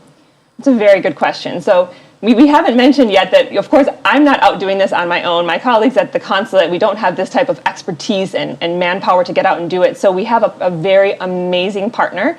Her name is Sarah Inya Lawal, and she's the founder of Ascend Studios Foundation. And so she is our partner, and her team are the ones who are actually implementing the program on the ground. And so, like I said, the first year we got 6,000 applications for 100 slots. The second year we got 10,000 applications, and this year we got 15,000 applications. So you can imagine it's a huge undertaking to select those who make it. But basically, they read, it's hours and hours, weeks and weeks really, of reading all of the applications. But in the end, we're trying to have a good spread. We want to have women from different levels of business, from different industries, and from different areas throughout southern Nigeria. Because if you just chose people who were already very far along in their business, there's actually a lot to learn from people in different levels of their business. I know Beauty was saying she felt like she was, very young to be in the group, but actually people far along in their business have a lot to learn from those just starting out. So we make sure we have a very diverse group, and that's how in the end we came up with those we selected. And the scheme for 2021 is over, I guess? So we're just starting on September 7th. We will officially launch it for 250 women. Okay, so have they applied already, or they need to apply now? They've already applied, they've been selected, and we will start. It will actually be mostly virtual, but we'll try to do some very safe in-person portions, because that connection is also very important. COVID-19, you mentioned that your business grew and your revenue, did I hear revenue? Yes. Growing like 1,000%. Yes. During the COVID time, how did you manage that? Okay. Is there something you learned from, this academy? Yes, there's a lot I learned from the academy. But, okay, so post-COVID, during the COVID time, actually, was when I applied and I got selected, and then we started the program. But post-COVID, during the course of the program, I learned a lot about how to, like I said earlier, dream big about my business. And one of the things I learned was export. Like, if you're not exporting, you are not in business. I'll put it that way. Like a mentor once said, if you don't export, your business is likely to die if you're operating from Nigeria because of the exchange rate and all that. So I thought about it that I never thought that it could happen. But I thought about it like I have people who use my products that are based in these countries and they've given positive reviews. Why not speak with them, sell the vision to them, and tell them, okay, you've used this product, you can tell. What if you sell it to your community of friends or people over there? And it didn't happen overnight. I kept selling the vision, and they bought into it. And yes, we are partners today. And this is one of the things that I learned at AWE is that you have to reinvent, you have to be creative, you have to be innovative, you have to think outside of the box. Of course, along the way, I had to work on my packaging. I had to make it something of international quality and standard for this, because the first thing they ask you, can I see pictures of your products? And when you send them, and then this looks like something I can sell in my community over there. And so they're ready to do business with you. So at AWE, I learned that you have to, no matter what happens, you have to look for ways to reinvent. Like, I wasn't doing trainings before. I was doing trainings, on a small level. People come to me one-on-one. But I thought of doing something bigger. And that made me apply for the, apply to the German Institute, Nigerian German Institute, to Nigerian German Center for Jobs, Migration and Reintegration to train 50 women on acquiring the skills of soap making. And I got the bid, I won the bid, and that was an amazing experience for me. And it was more impacting other people, other women. So to me, it was giving back and then, reinventing and looking for other ways to, bring in income to the business. And so that was a big one for me. And I intend to do more of that. Now, Beauty, what is it like as a woman doing business in Nigeria? Okay, being a woman in business in Nigeria, for me, my experience is two sides of the coin.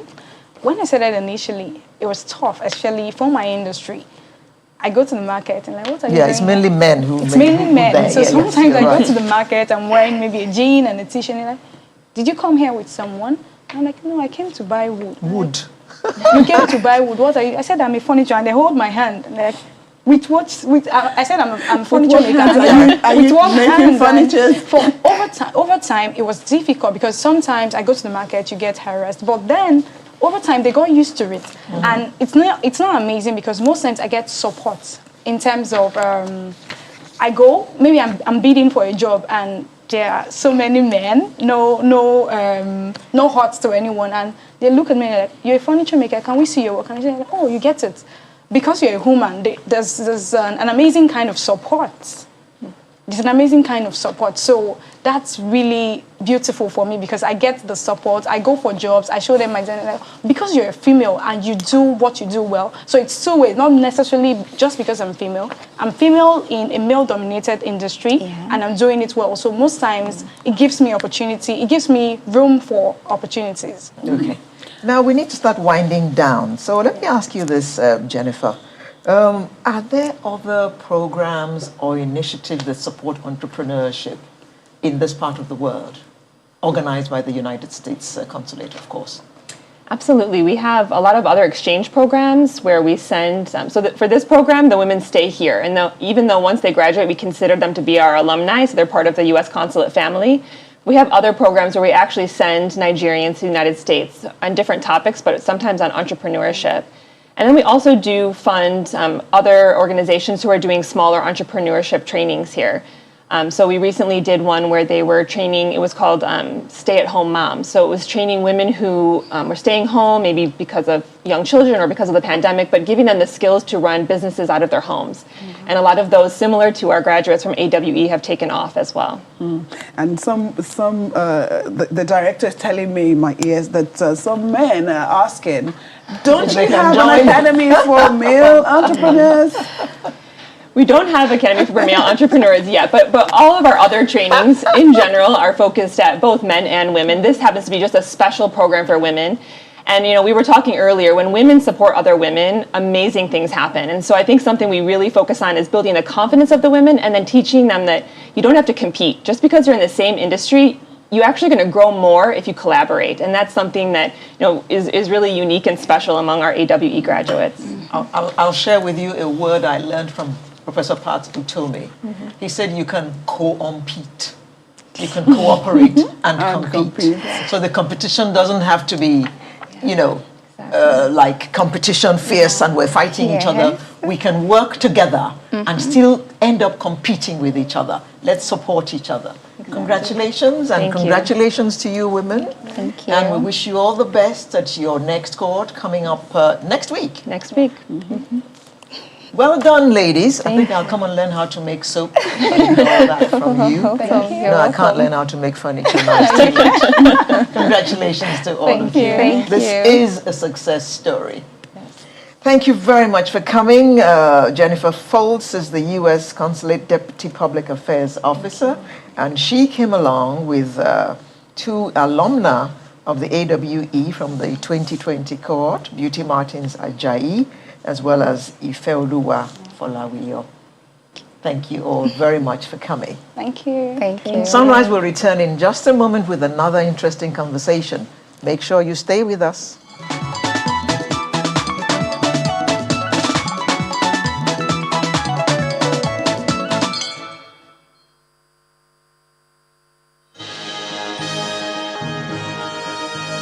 Back. So let's talk about health. It's clear that in Nigeria we have this yawning gap when it comes to healthcare delivery services, and the private sector plays a major role in this. You hear that the hospitals in Nigeria, you hear about 60% of the services are being provided by the private sector, but we have one of the private sector players involved in bridging this gap in terms of medical equipment and the sort. We have this morning the group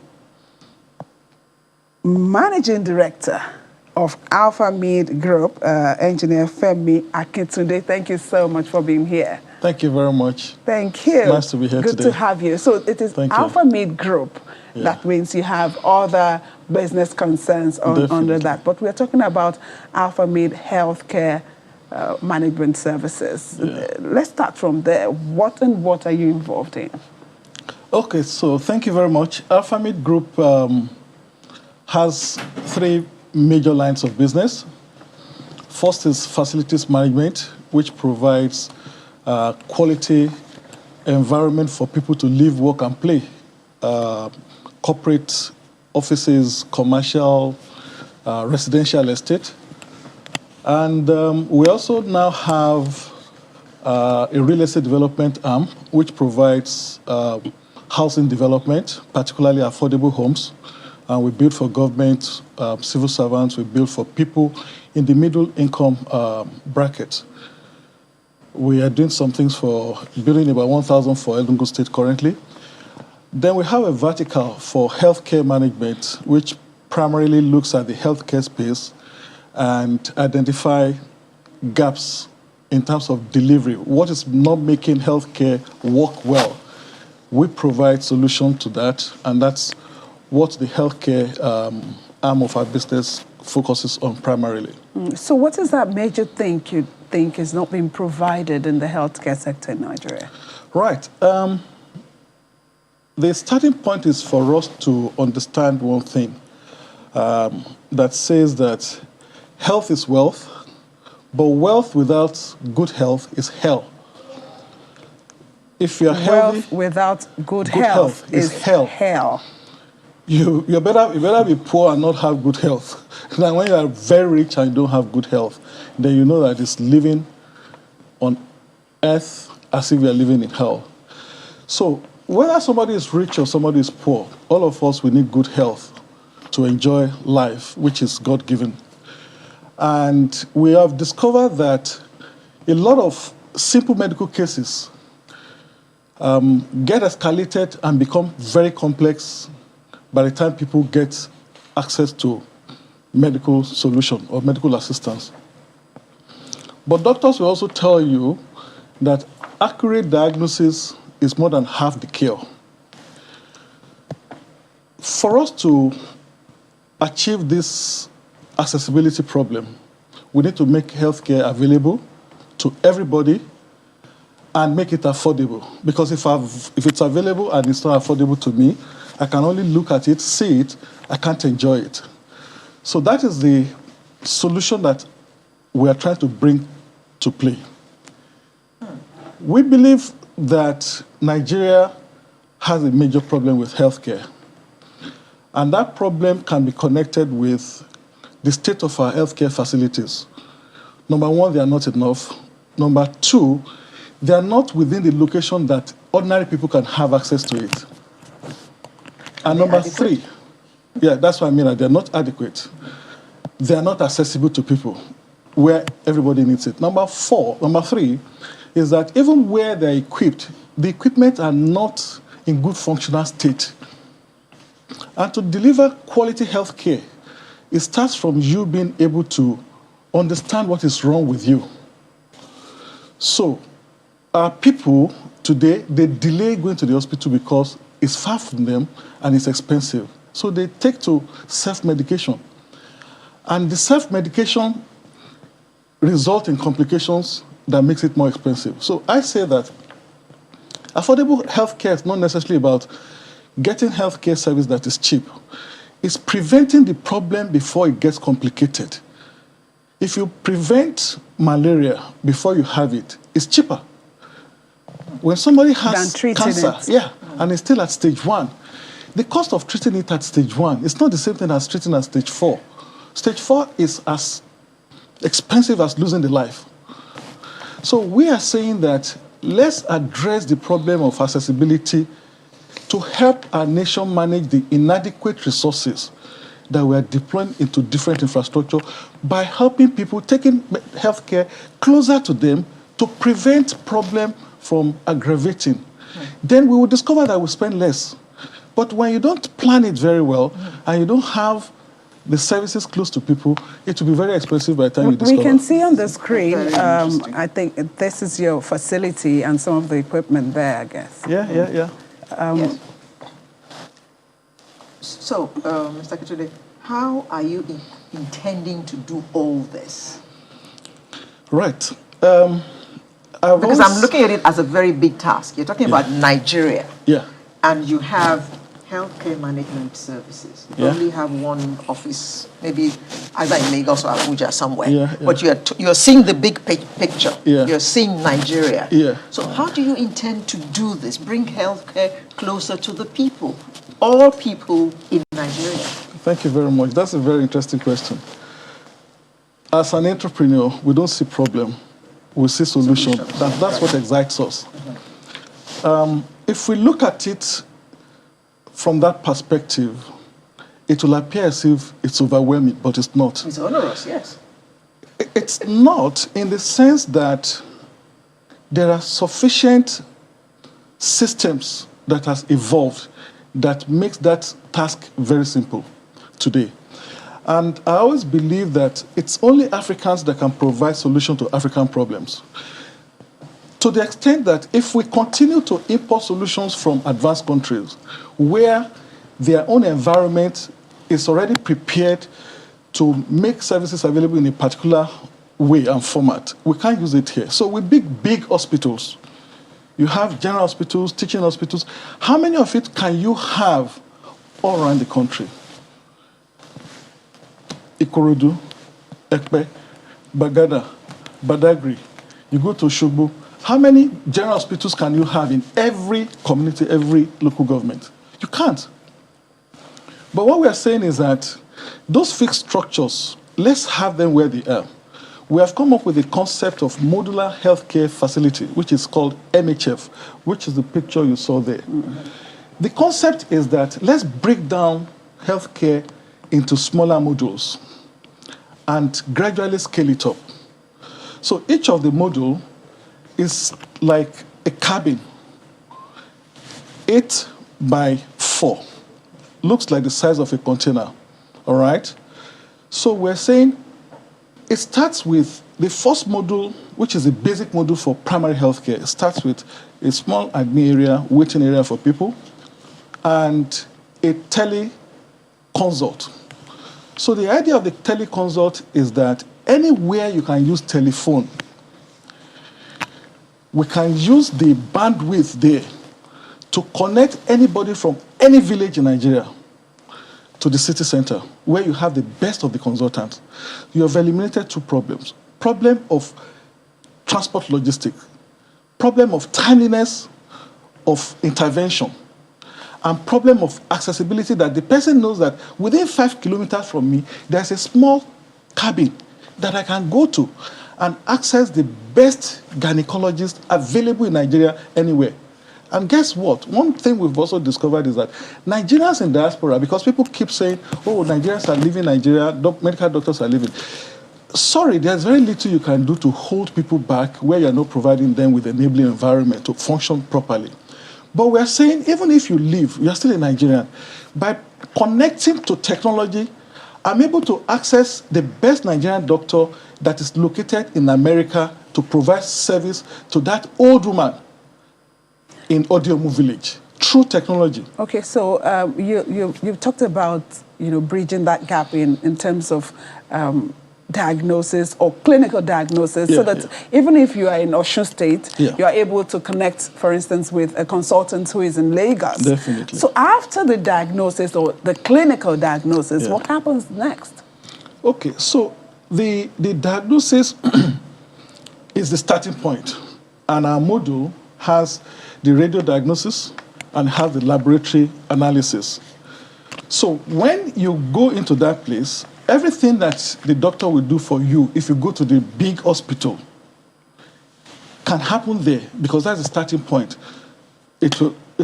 Laboratory can do up to 650 different analyses, from the blood test to chemical to everything. And the radio diagnosis starts with the X-ray machine. And the X-ray result, when it's taken, can be transmitted through what we call radiology information systems, and also PACS, which is the picture archiving and communication system, right? It transmits that message, that picture that you've taken, to the radiologist in the tertiary hospital general.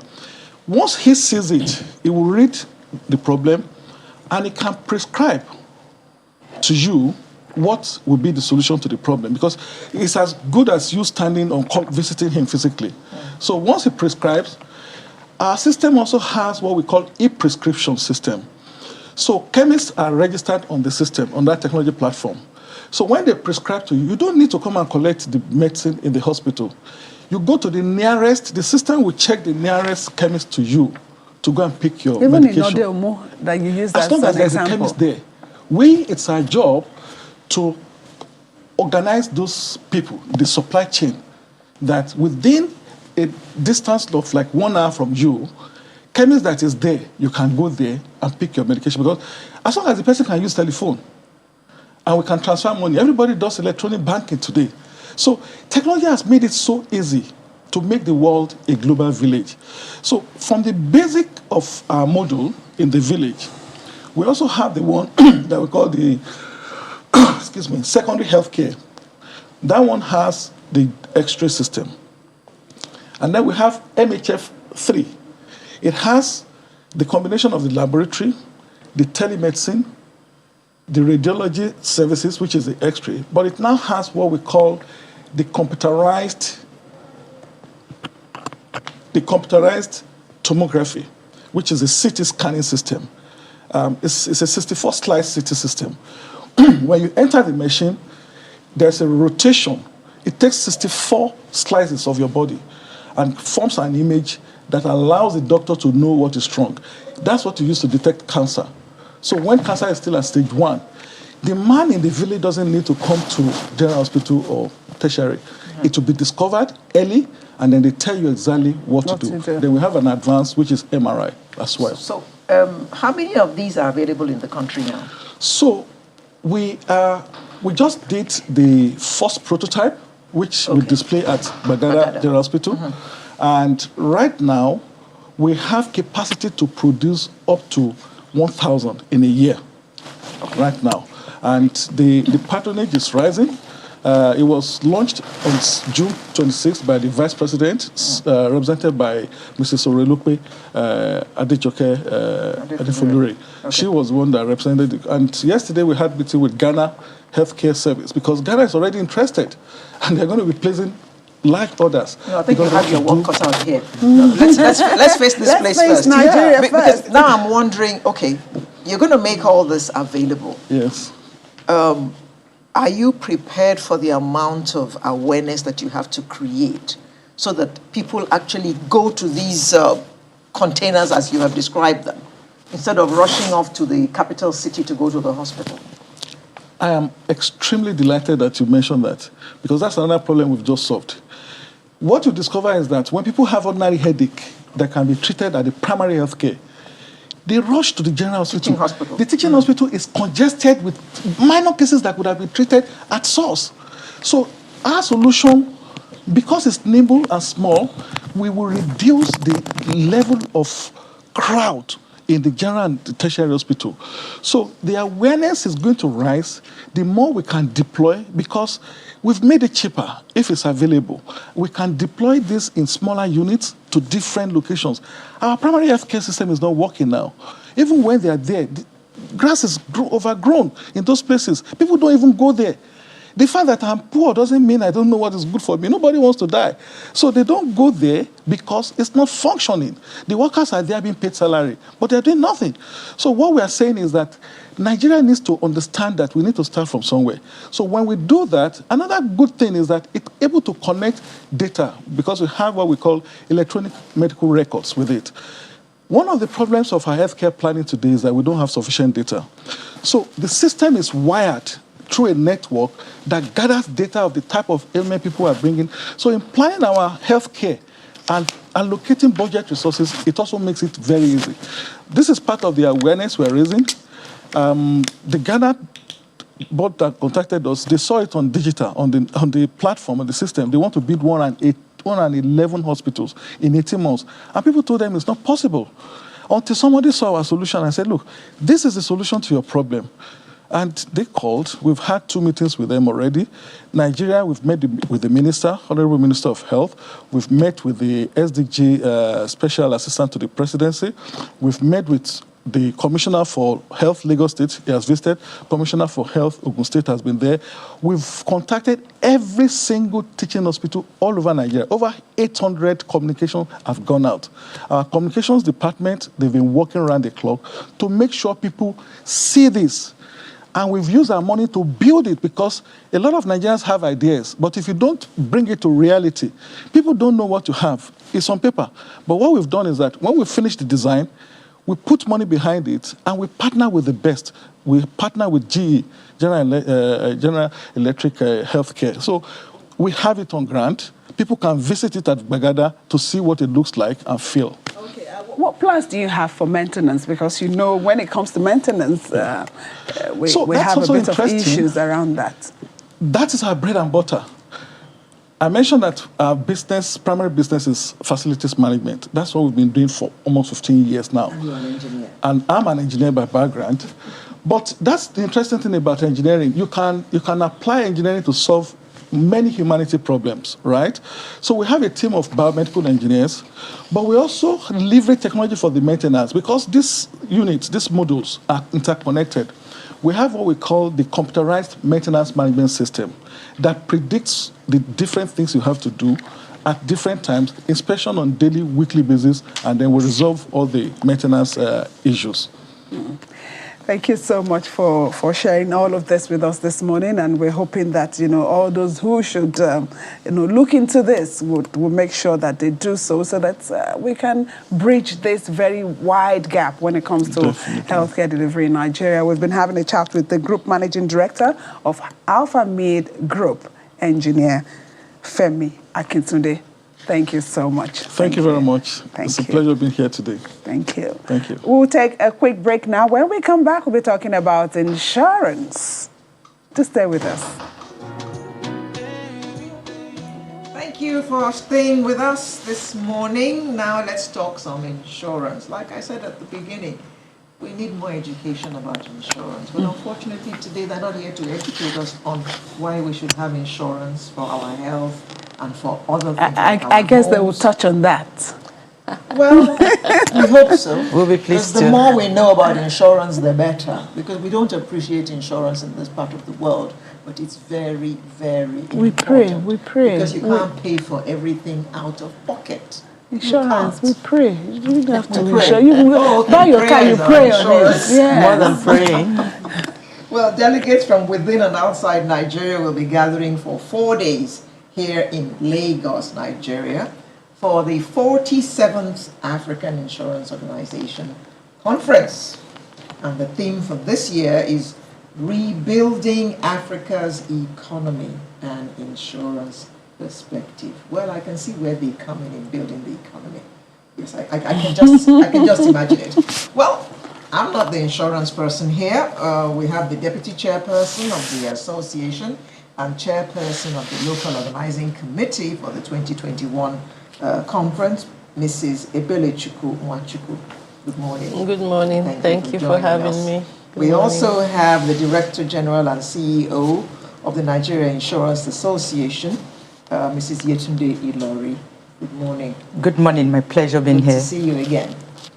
Oh, now, thank you. This conference is taking place in Lagos, and the theme is Rebuilding Africa's Economy, an Insurance Perspective.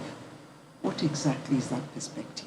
How are you going to help us build this, our economy, that the pandemic has dealt with, that inflation has dealt with? I mean, the whole list of things that have dealt with it, list as long as my arm. And here you are wanting to help us repair it. We're very eager to listen to what you have to say. Thank you very much.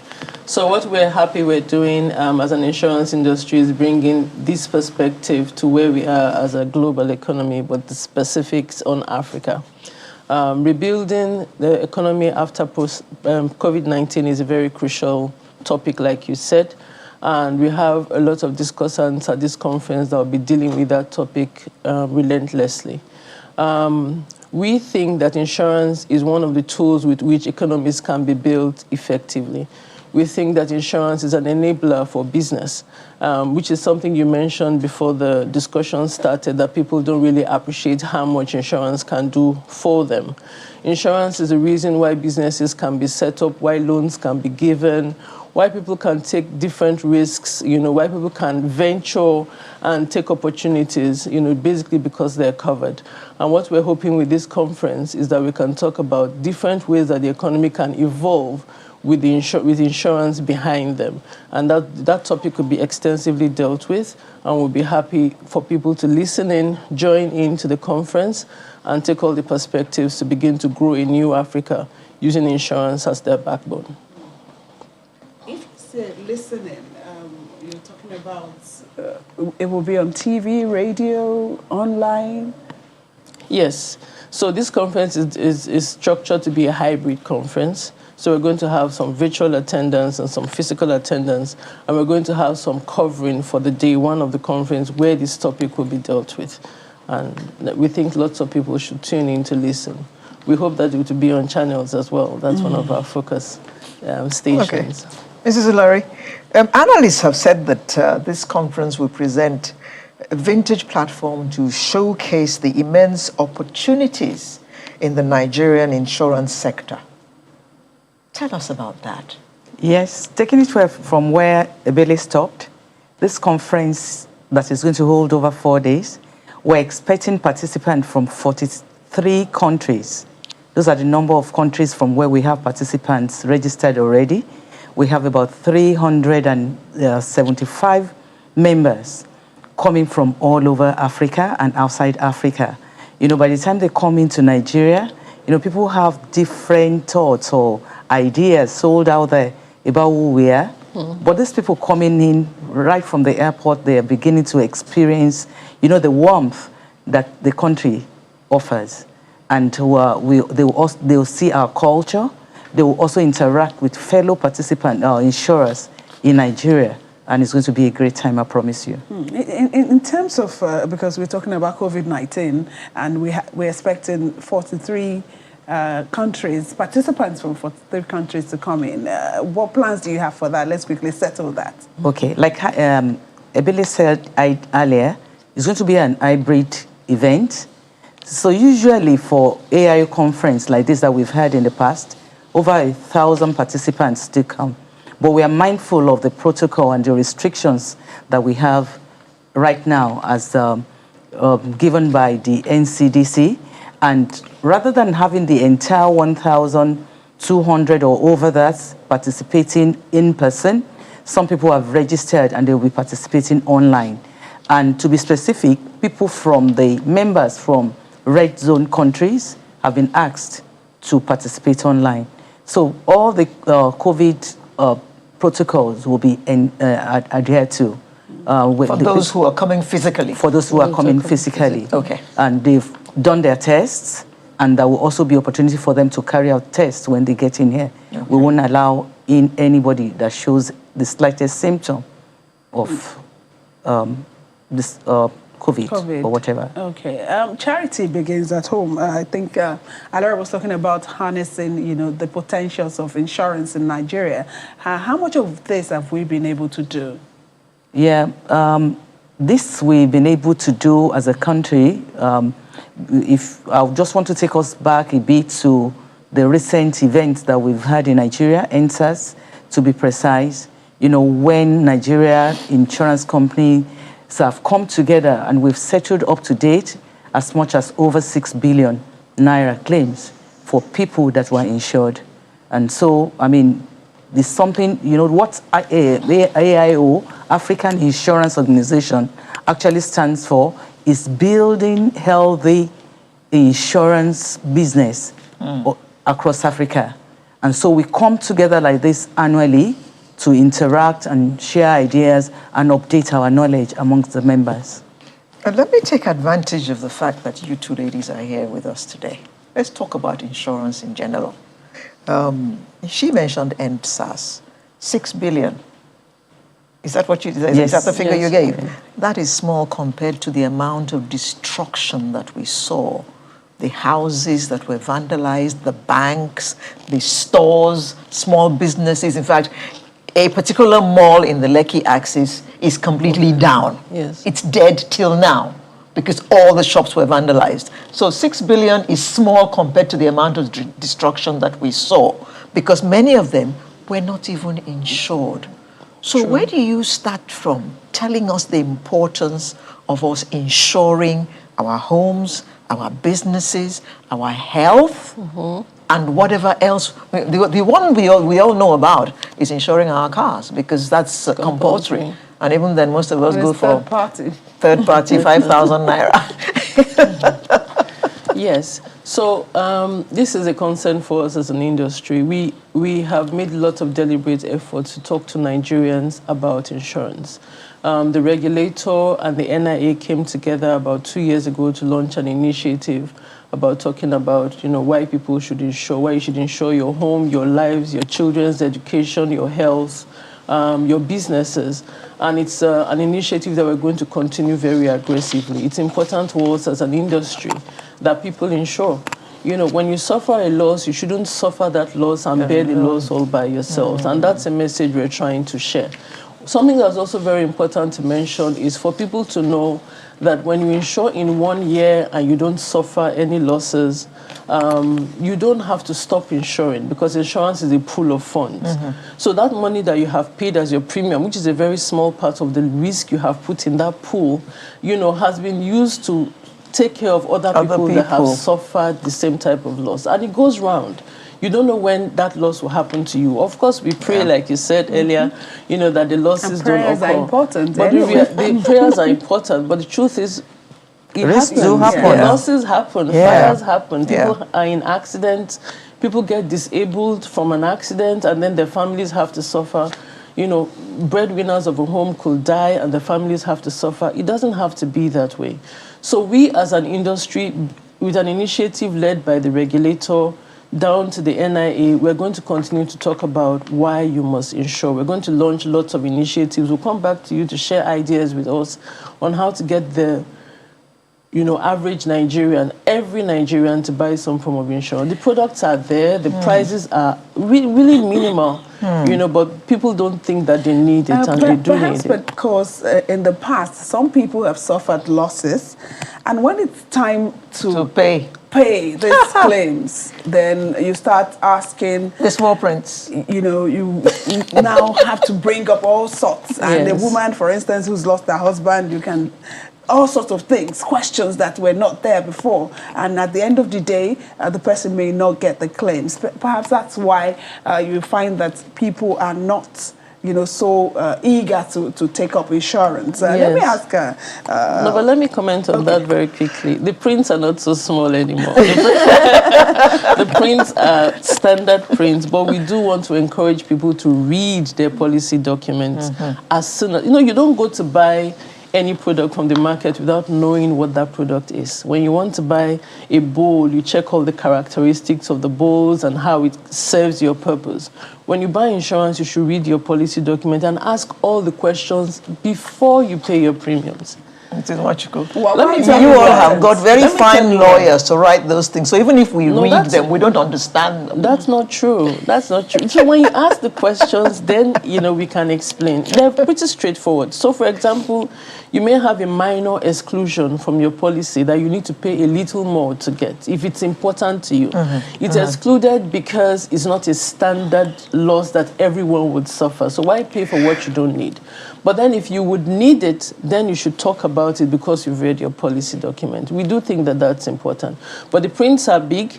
We're beginning to put in frequently asked questions into our policy documents. We have customer service centers in almost all the insurance companies, so people can ask questions. Lots of claims are paid. Loads and loads of claims are paid. And the ones that loads are not paid, perhaps because of some of the clauses that the person who's taking up the insurance didn't read well. Rarely because of those clauses, because we're a very compassionate industry. When we find those clauses, the insurance companies begin to make adjustments, and then we begin to say, oh, we can just make this concession, that concession. We don't pay claims when they are not authentic, mainly that reason, majorly when they are not authentic claims. I'll leave it at that for now. Mrs. Ilori, this conference is also going to address the AFCTA and the African insurer. Let's talk a bit about that. Well, like we know now that effective from January 2021, African Continental Free Trade Area is something that is the entire Africa has embraced because of the number of countries that have signed on.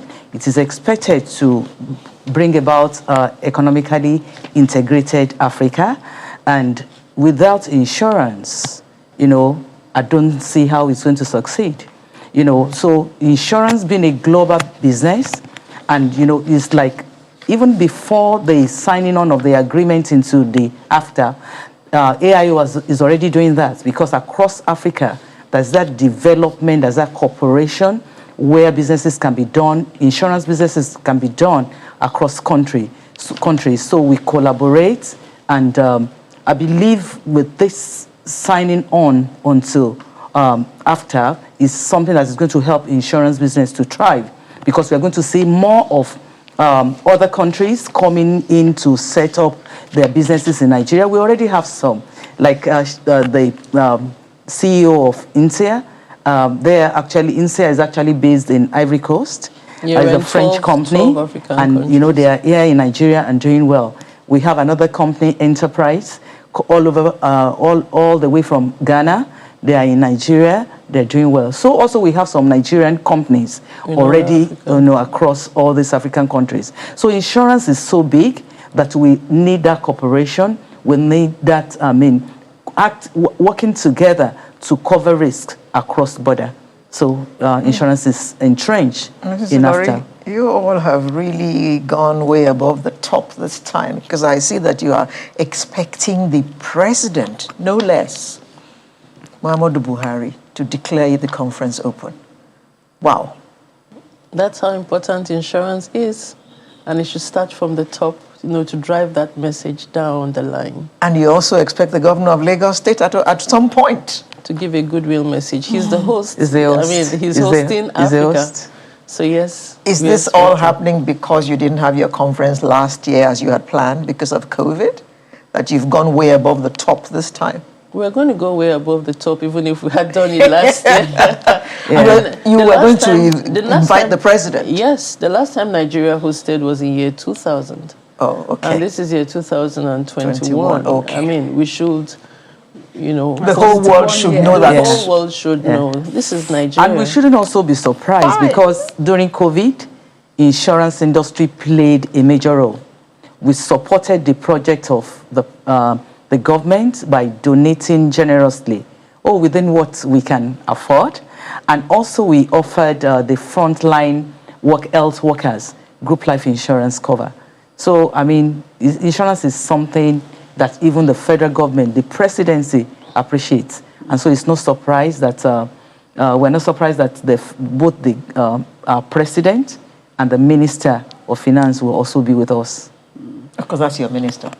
That's our minister. That's our minister. That's our minister. And I assume everyone that needs to register, they've done that, or you have further information you'd like to drop for the participants? Yes, so the platform is open on the AIO platform, aio.net.com, I think it's .com. People can still register to attend virtually and to attend physically. I think we do have only about 11 more slots for the physical attendance because we had to take cognizance of the size of the hall to determine how many people we can host physically. But then the online platform the virtual platform is very large and lots of people can still register to attend.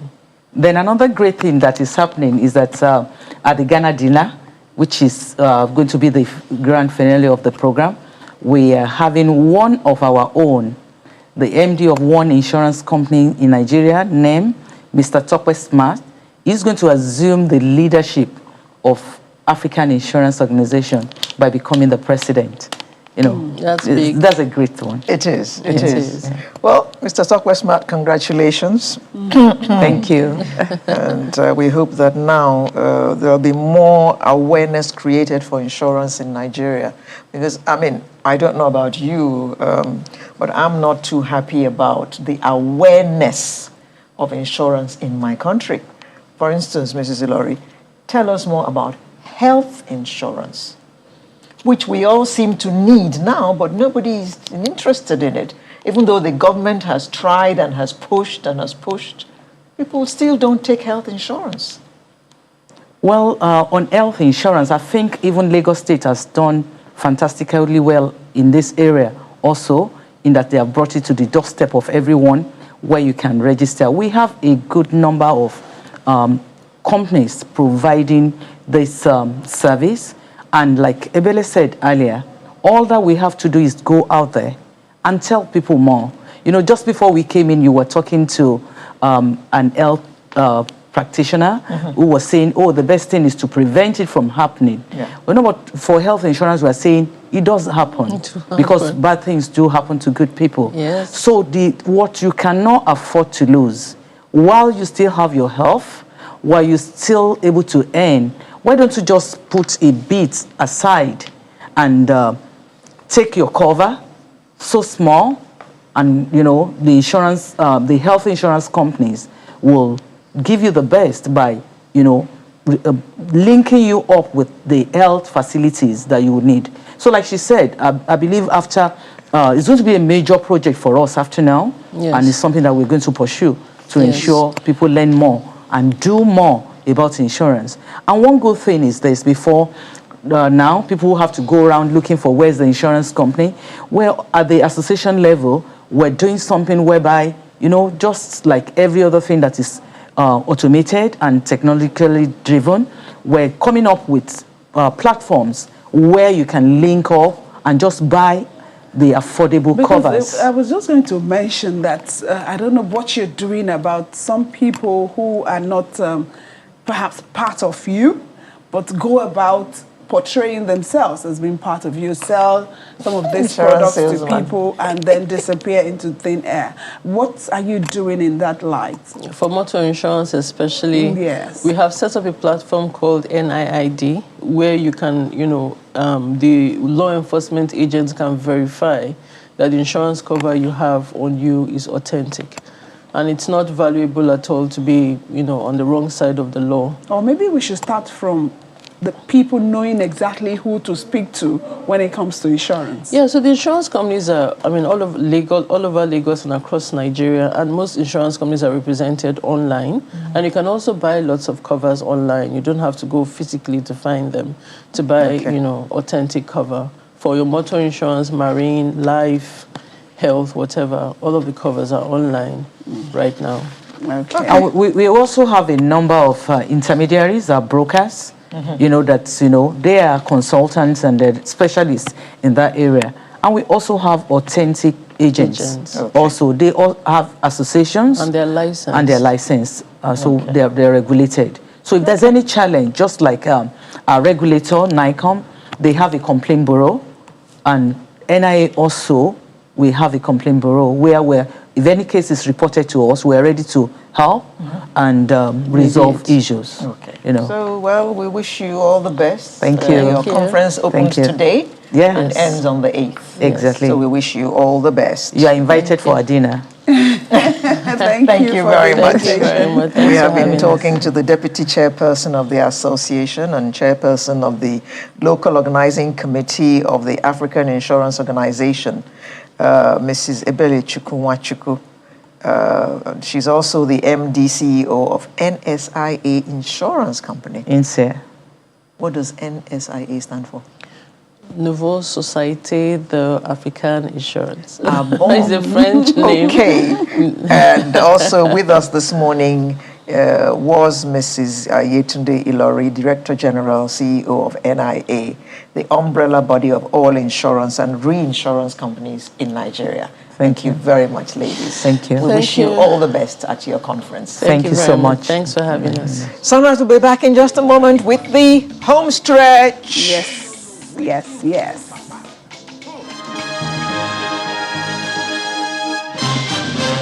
Welcome back. So that's the trailer of the movie making the buzz right now. And we have one of the cast members who is Odudu Bariba. Odudu Bariba but we all know him as area father, Charlie Boy. Good to have you on the show this morning. Or should we say Charlie Man? Odudu Bariba himself. You said, should we call him Charlie Man? Well, you say he's boy. Okay, all right then. Or area father. Which one are you?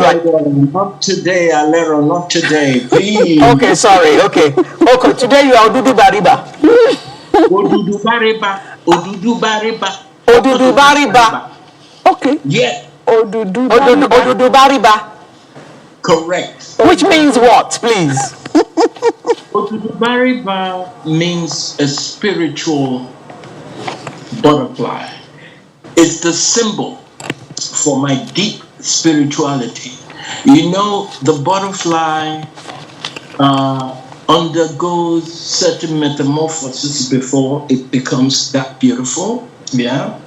And the butterfly has this sense of fragility about it, yeah? So, Odudu Bariba is the symbol, because my own slant to it is that this spiritual butterfly swallowed what swallowed the elephant. Now you go figure that out. The spiritual butterfly swallowed what swallowed the elephant. Yes. Butterfly, elephant. That is Odudu Bariba. Small butterfly. Odudu Swallowed the Bariba elephant. is like a phonics. they never die. They live forever. Oh, okay. That is why you didn't die at the end. Well, sorry. Odudubariba did not die at the end of the movie. Well, I don't know. He was removed from the seat because he was sitting on the chair of the king. He was removed from that seat, and a lot of people were eliminated, but not him. Right? Well, he was shot. We saw him being shot. Well, but he didn't die. We saw Makanaki being shot before, we too. don't know that for sure. No, well, Makanaki came back one-eyed, and we all thought he had died. How was this for you, the filming, Yeah. How was what? How was it for you, featuring in this movie? It was one of my Kodak moments, that I will always treasure. When you admire somebody from afar and you respect them for their work, their input into the industry, and for that same person to, out of the blues, call you up and say, hey, I got a role for you. I'm not really an actor like that. At least so I thought, until she called me and I said, you won't make I can't spoil your movie. I beg you. He said, don't worry, but you've been acting all your life. Charlie, we know you. And the first 30 minutes was like, oh my God, I hope I'm doing the right stuff. But after the first hour, it was a cruise level for me. Because she was calling the shot, though I must say that she's a slave driver. What was it like acting with a crew, a powerful cast like that? I was intimidated when I knew all the people that I was going to be doing stuff with. I mean, the likes of RMT, Enyola, and so on and so forth. It was like, gee, is this what I'm up against? But somehow she managed to make me feel comfortable in the first hour. Okay, and from there it was just cruise control for me. But you were, excuse my French, you were a good gangster. Okay. I don't want to use the word that's in my mind, but you know what I mean. You were a good. Don't worry, I know what you mean. A good gangster. Yeah, but you see, being your authentic self is a little different from being in front of the camera and being asked to, no, that's not it. Do it like this, do it like that. Sometimes 20 takes, sometimes 50 takes, because it has to be to the satisfaction of the director producer. He or she is looking for something in particular, and until he or she gets it, you have to keep taking it over and over again. So that could be sort of tiring. Okay, so that was tiring for you, and that's, I guess, why you said that she's a slave driver. But I liked it. I liked that her ability in looking for what she wants and insisting on what she wants, because that's where my respect is coming from. And perhaps that's why we have this buzz around the movie right now. Say? I said, I guess that's why we have this buzz around the movie right now. Let's look at because she knows exactly what she's doing. Yeah. And I like to work, I keep saying it, with people I have tremendous respect for, and the people who know their art, and I don't mind taking orders as long as I respect you, as long as I feel that you know exactly what you're doing. I don't mind. And order that comes with, some some reason to smile So to you the didn't bank. you didn't mind being ordered around by little Miss Adetiba? No, not at all. Because I love her, I respect her, so she can bully me once in a while. No, I don't. So what would you say is that message in this movie? What would you say is that message that is very, concrete that people can take away from it? Well, it's a telltale about the kind of politicians we have around, the kind of things that they are up to. Like I always say, they're all gangsters anyways. And you can't get into this kind of politics unless you're a dog, unless you have some measure of criminality. Yeah. Because for those who will say one thing in the morning and a change of statement in the afternoon, and then the night is totally something else, my God, how do we keep up with those breed of people? How do we keep up? So it's somewhat like an X-ray of what's happening in our country. But some people say that it was too violent, though. What do you think? Well, let's come down to Naira and Co. Violence sells. It's just a script you're acting. It's just like when people tell me about the music, oh, the music these days is cheap, the lyrical content are not as deep. And I'm saying, okay, so it is called show business. You can't have the show without the business. Mm-hmm. And if there's no demand, there won't be supply. True. So what are we talking about? There are the people who are singing conscious music. So why don't you talk about those kind of people? But it's because you that is asking me the question. You buy those kind of music.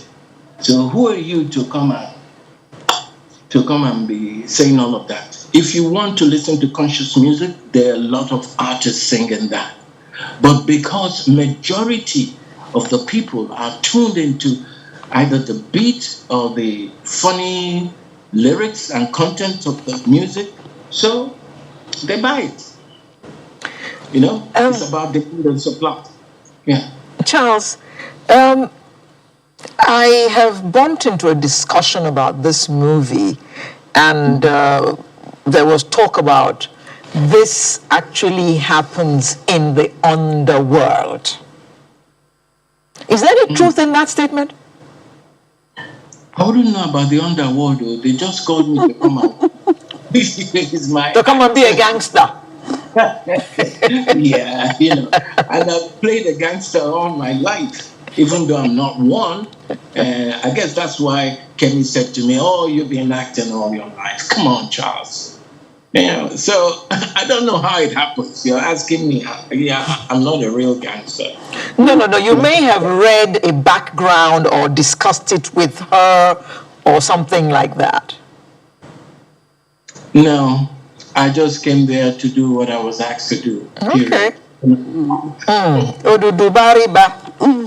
Yes. Let's talk about the cast and crew. What's it like?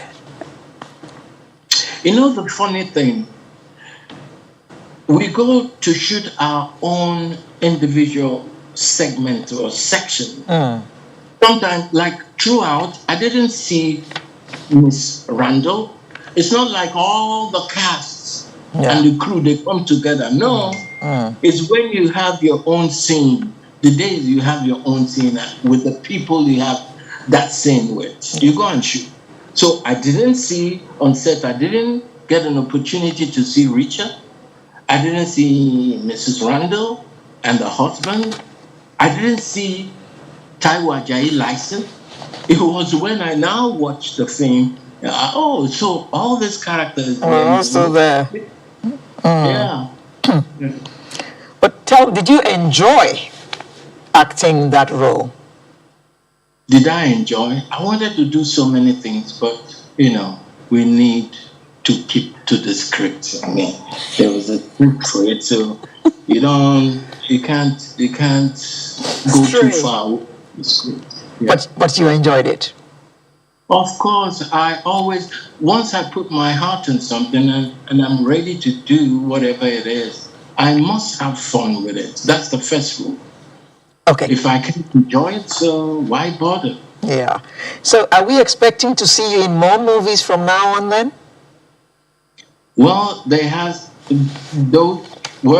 like I always would say, they have to be up to that standard or better.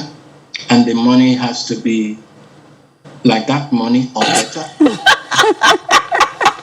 That's the only thing that I have so many things that I'm I mentioned that, earlier he said, being ordered around. I said, you would be willing to be ordered around when you know that what you're smiling to the bank with, and he just confirmed it. Well, it's not like that. It's not like really like you have it in Hollywood and you can name your prize. Hell no.